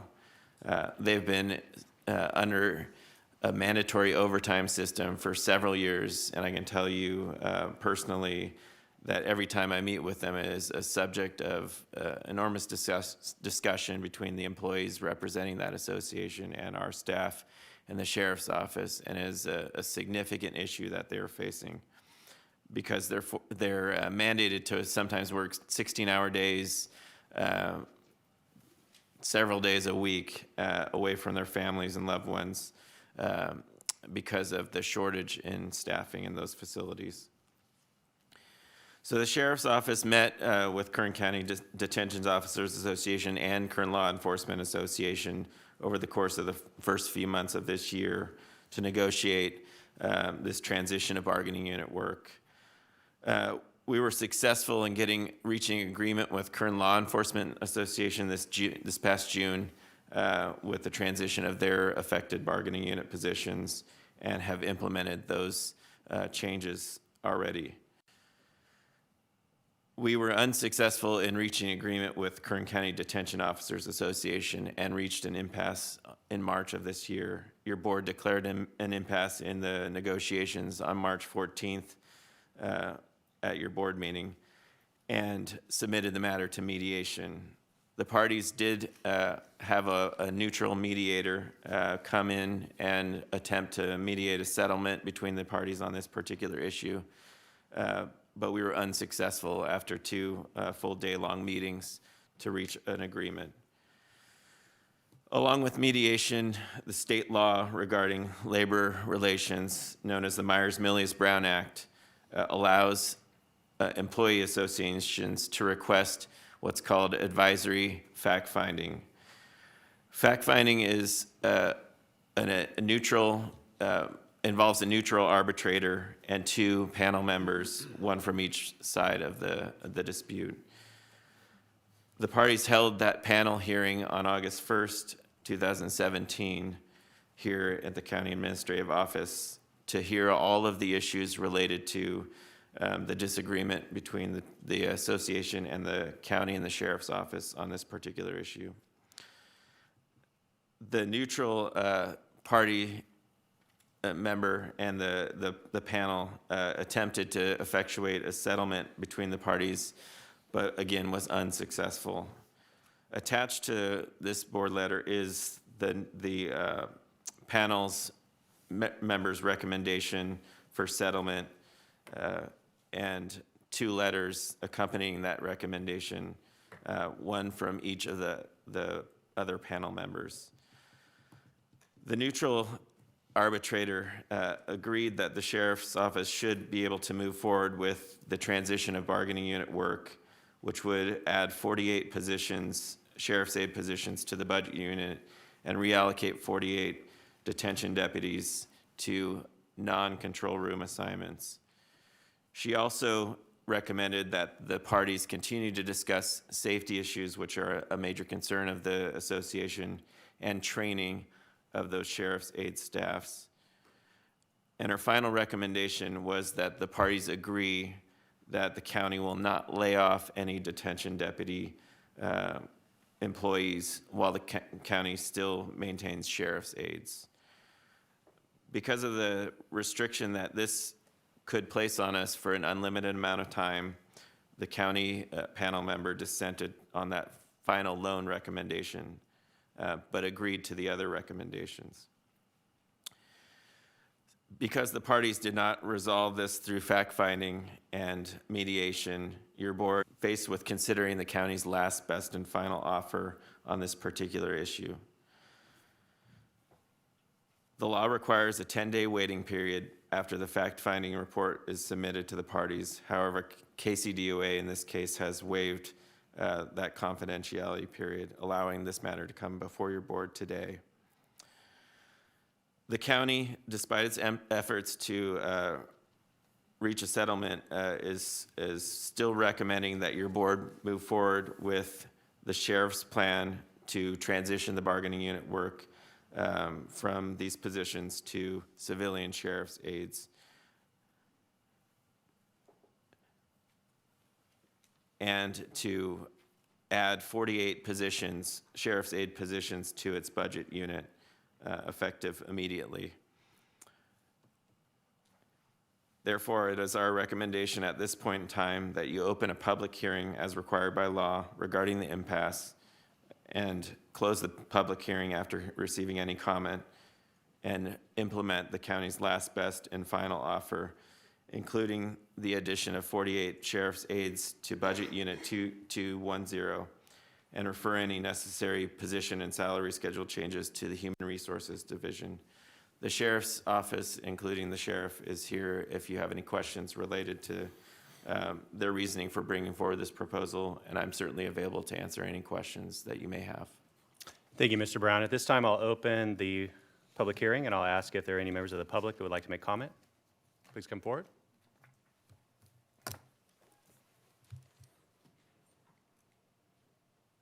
Good morning. Morning. Chairman Scribner, members of the board. My name is Anthony Leal. I'm the Vice President of the Kern County Detention Officer Association. Let me start by pointing out 2 discrepancies between the board letter and the fact finder's report. First, the fact finder's report makes a finding on 48 sheriff's aide positions affecting KCDOA, not 52, as stated in the board letter for this item. Second, the alleged net savings of this item is reported as $3 million in the board letter, but the fact finder's report details the net savings to be $1.8 million. Additionally, there is some pertinent historical background on this issue that you should be aware of. This is not a new idea. Sheriff's aides occupied these same positions in the late 80s and early 90s. In 1993, then Sheriff Sparks realized this was not the optimum situation, and he corrected it. He sought and received the then board's approval to discontinue using sheriff's aides in these same positions, citing, and I quote, "Justification for an all detention officer custodial staff in the jails is to provide cost effectiveness, a professional staff that has been appropriately recruited, psychologically and medically screened, tested, and trained to handle prisoners, and flexibility, utilization of staff in any assignment to ensure fixed posts are manned and unnecessary overtime extra help expenses are reduced. The detention officer meets each category, whereas the sheriff's aide is no longer cost effective, has not been properly recruited, tested, or trained to handle prisoners, and can only be utilized in assignments that do not have direct prisoner contact." Making matters worse, Recent county and state data indicates that the jail is far more dangerous now than it was in 1993. I know this to be a fact because I've worked as an officer in your jail since 1992. Imposing this plan will repeat a mistake already made and corrected. More importantly, though, it will place everyone in unnecessary additional danger. In this case, everyone includes your deputies, the inmates, the public, and civilian staff, including nurses, maintenance personnel, contract personnel, and behavioral health workers, among others. If you vote to impose this change, your action will place cost savings over everyone's safety, and you will certainly increase the county's exposure to liability. Thank you. Thank you, Mr. Lill. Any other comments? Good morning, Mr. Chairman and members of the board. My name is Brendan Rochford, and I am here today acting in the capacity as General Counsel for KC-DOA. I am here to reiterate the fact that the neutral fact finder's recommendations meet our primary concerns going into the mediation process. The two concerns at issue were the security of our officers and their job security. The first issue is adequately addressed because the officers themselves will have the opportunity to address emergent issues with the training process as it goes forward. This includes any sort of issues with regard to spotting any public safety threats on the inmates or on the floor itself. Furthermore, with regard to the final recommendation, we believe that this recommendation should be accepted and adopted by this board because the job security issue is not interminable. Officers may still be laid off if sheriff's aides are laid off beforehand or if they have been transferred out of the unit. Therefore, we believe those concerns have been adequately addressed by the neutral fact finder, and I would urge this board to consider adopting these recommendations in their entirety. Thank you for your time, and I will be available for any questions. Thank you, Mr. Rockford. Any other comments, please? Good morning. Good morning, Chairman Scribner, members of the board, Under Sheriff Brian Wheeler for Sheriff Youngblood. This plan, there's a lot of thought has gone into this plan, and we've listened to the concerns. And I was one of those deputies in 1990 that started in Lardo Jail whenever we had sheriff's aides. And we recognized then that the sheriff's aide position did not receive some of the training that we would have liked to have had. With this proposal, I believe we'll be offering the sheriff's aides around 90 hours of training. So a lot of those concerns should be alleviated through that training process. As far as the recruitment, the hiring, all of those issues are issues that we take very seriously at the sheriff's office. We have backgrounds that we require all the people to go through, as will the sheriff's aides. So the bringing them in, we will still have a qualified employee that comes on board with the sheriff's office. This is a cost savings. As you know, we need it. And the reality of it is, when this transition first occurred in the early 90s, those positions were filled by sheriff's aides and they were replaced with detentions officers, which was a different classification than detentions deputy. They fell under a different penal code section. Later on, we transitioned from detentions officers to detentions deputies, and we no longer have detentions officers. Now, looking at our budget and realizing what these people do in the different positions, we think we're better served by having the trained detentions deputies on the floor with those inmates rather than in a control room pressing buttons, which is what these sheriff's aide positions will do. They will be trained to monitor those deputies very closely, and they can communicate any emergency incidents that occur just as quickly. And with that, I have Chief Deputy Shelley Castaneda here who has more specifics on the issue, but we would ask that your board approve this and move forward. Thank you, Under Sheriff. Appreciate it. Any other comments?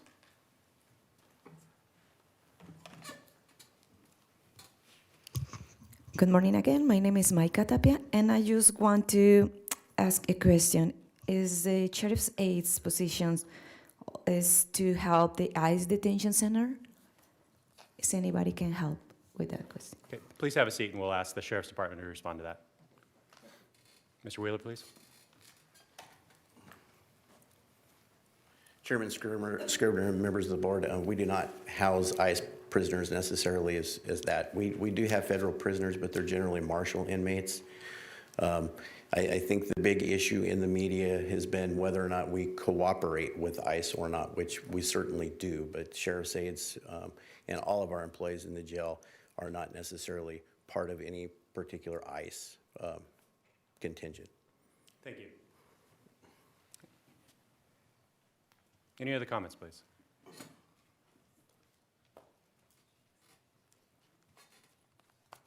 Good morning, Julie Solis, Juliesolis. I'm a little bit confused. I was just here, 3 months ago, not even that long ago, and the sheriff himself was here talking about he wanted to take on other people's jobs doing ICE and all this. It sounded to me like he had, money to burn, wanting to take on more workload of other people, and then now I'm here today, and we need more resources for the sheriff, so I'm a little bit confused. Maybe if the sheriff can clarify, do we have money to do other people's jobs? Because it sounds like now we don't even have money to do his regular job. So I'm confused if I could get clarification on that. And then also my family, we own a home in Oildale on East Warren Avenue. It's in our family estate. We own the deed to it. And the sheriffs are not that kind of people. If you are colored in Oildale, they treat you very harshly. So I would also ask in the trainings that they do, if they can do some sensitivity training. We're all the same people underneath our skin color. Thank you.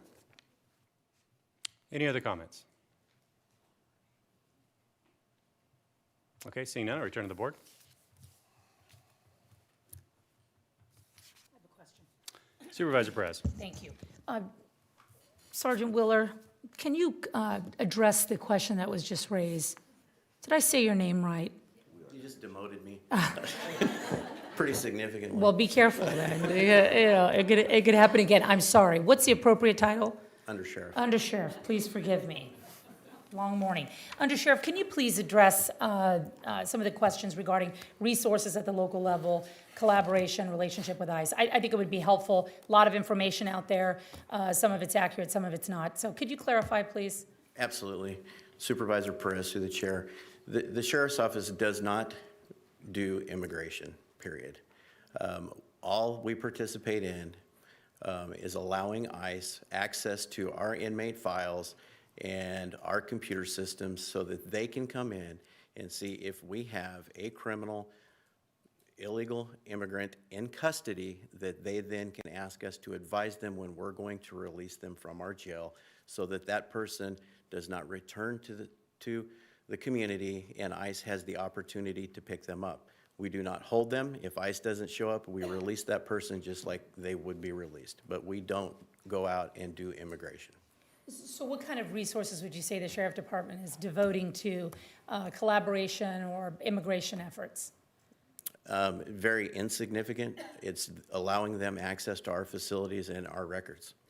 So do you have line items in your budget, your specific department budget, that are devoted to these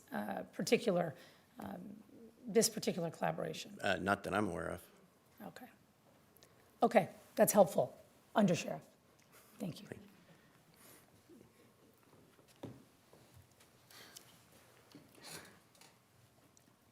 Supervisor Gleason. I got a quick question. There were comments about discrepancies in numbers from 52 to 48. Could you comment on that, please? Supervisor Gleason, through the chair, the original proposal was for 59 total, including 52 sheriff's detentions deputies that would be reassigned and 7 deputy sheriffs in the central receiving facility that would be reassigned. And that number has changed to 48. That's why our recommendation is to add only 48 positions at this time. The discrepancy in the dollar amount that Mr. Leo pointed out, the $3 million savings that we're projecting includes the changes for not only the detention deputies swapping from 52 or 48 detention deputy positions to 48 sheriff's aides, which is a cost decrease per position, which is the $1.8 million.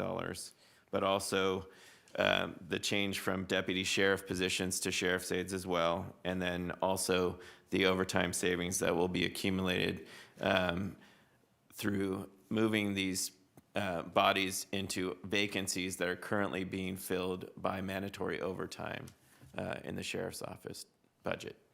So we do project that an annual savings of close to $3 million for this particular move. And the sheriff's office has included those savings in the budget that you just adopted. So if we weren't moving forward with this proposal, we would have to seriously consider how to mitigate that hole.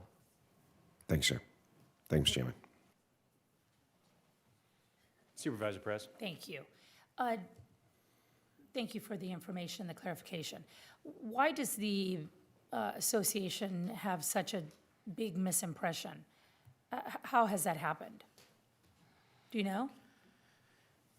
Supervisor Perez, through the chair, we've met with the association several times throughout this process. Their complaints have continued to be about safety. We've tried to address those concerns. We certainly are willing to meet with them on an ongoing basis to address any safety concerns that popped up. We haven't heard any very specific concerns that they have. Just generally, we don't feel like they'll be safer if sheriff's aides are operating these control rooms. They have also addressed the need for training with us. We are certainly committed to training these new employees as we would any sheriff's detention deputy who's operating these control facilities.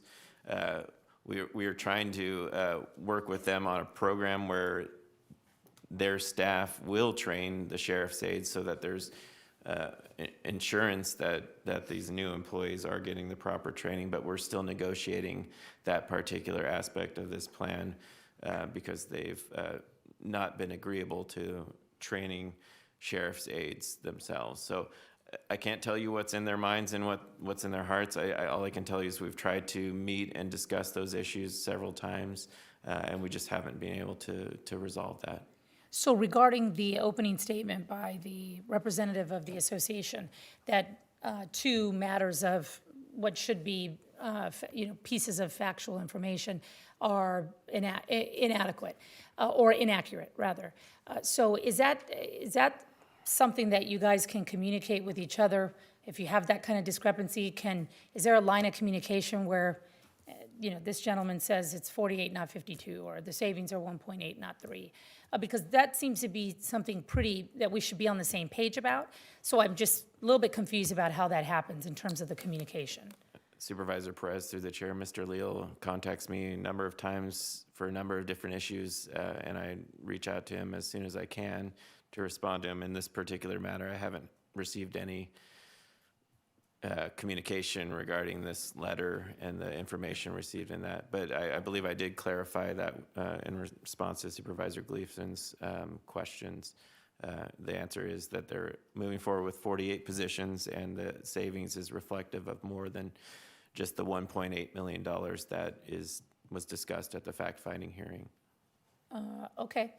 Otherwise, you do have an open line of communication. Absolutely, and I believe we're setting up a meeting with the CAO and myself and their association. Very good. I appreciate it. Thank you. Thank you. Supervisor Maggard.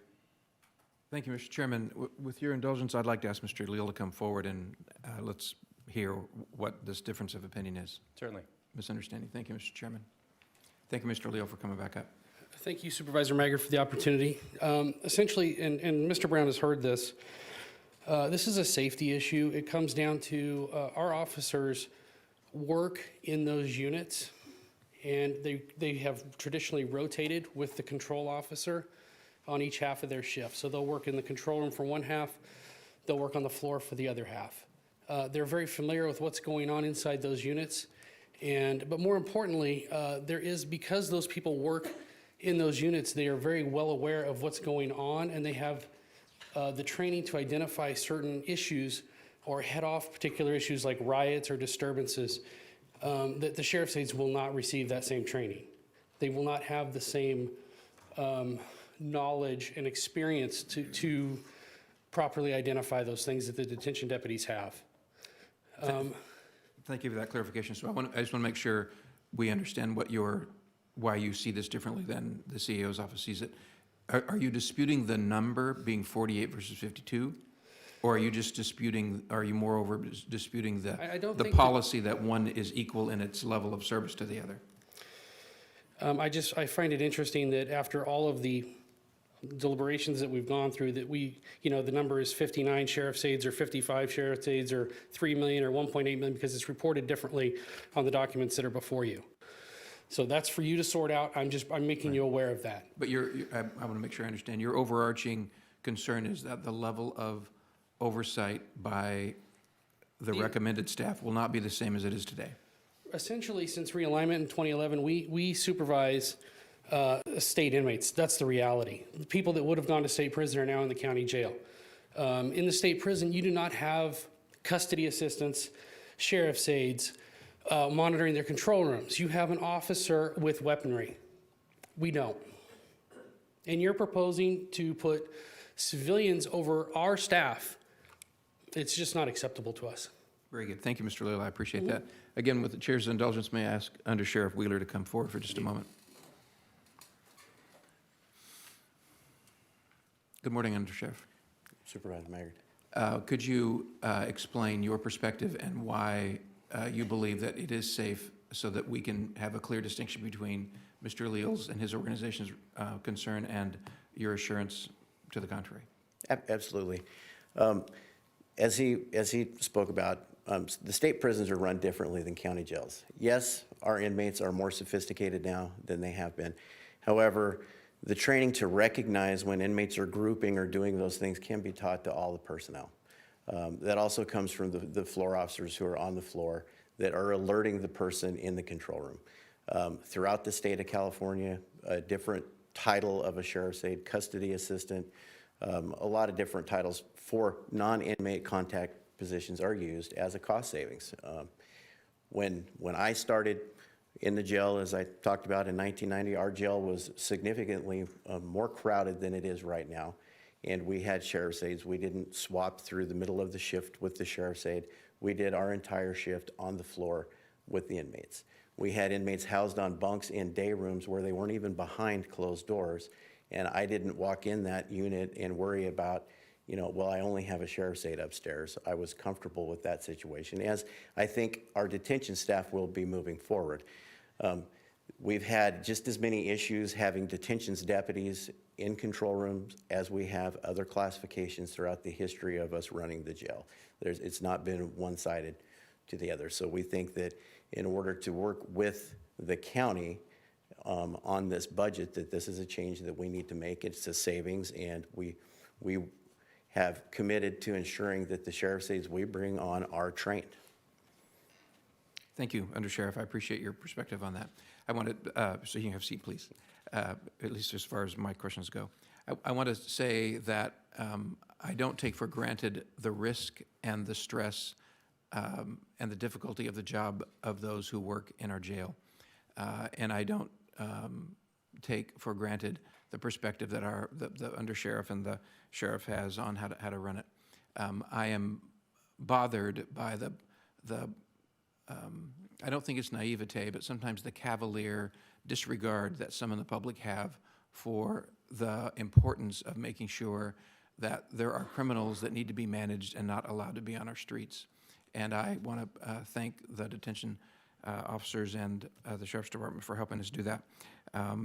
And I appreciate your clarification earlier for the role of the Sheriff's Department with regard to immigration enforcement and the limited role that you guys have. So thank you very much for the clarification. I hope we've gotten to the bottom of why there's a difference of opinion. I don't see any other requests to speak from members of the board. Do we have a motion to approve staff's recommendation on item 102? With all due respect to the detention officers and their concern, I would make that motion. I will second it. You have a motion and a second. Please cast your votes. The motion is approved. All ayes. That brings us to the conclusion of our agenda. We do have one item to consider in closed session, item 103, so I'd entertain a motion to adjourn to closed session. So moved. We are adjourned.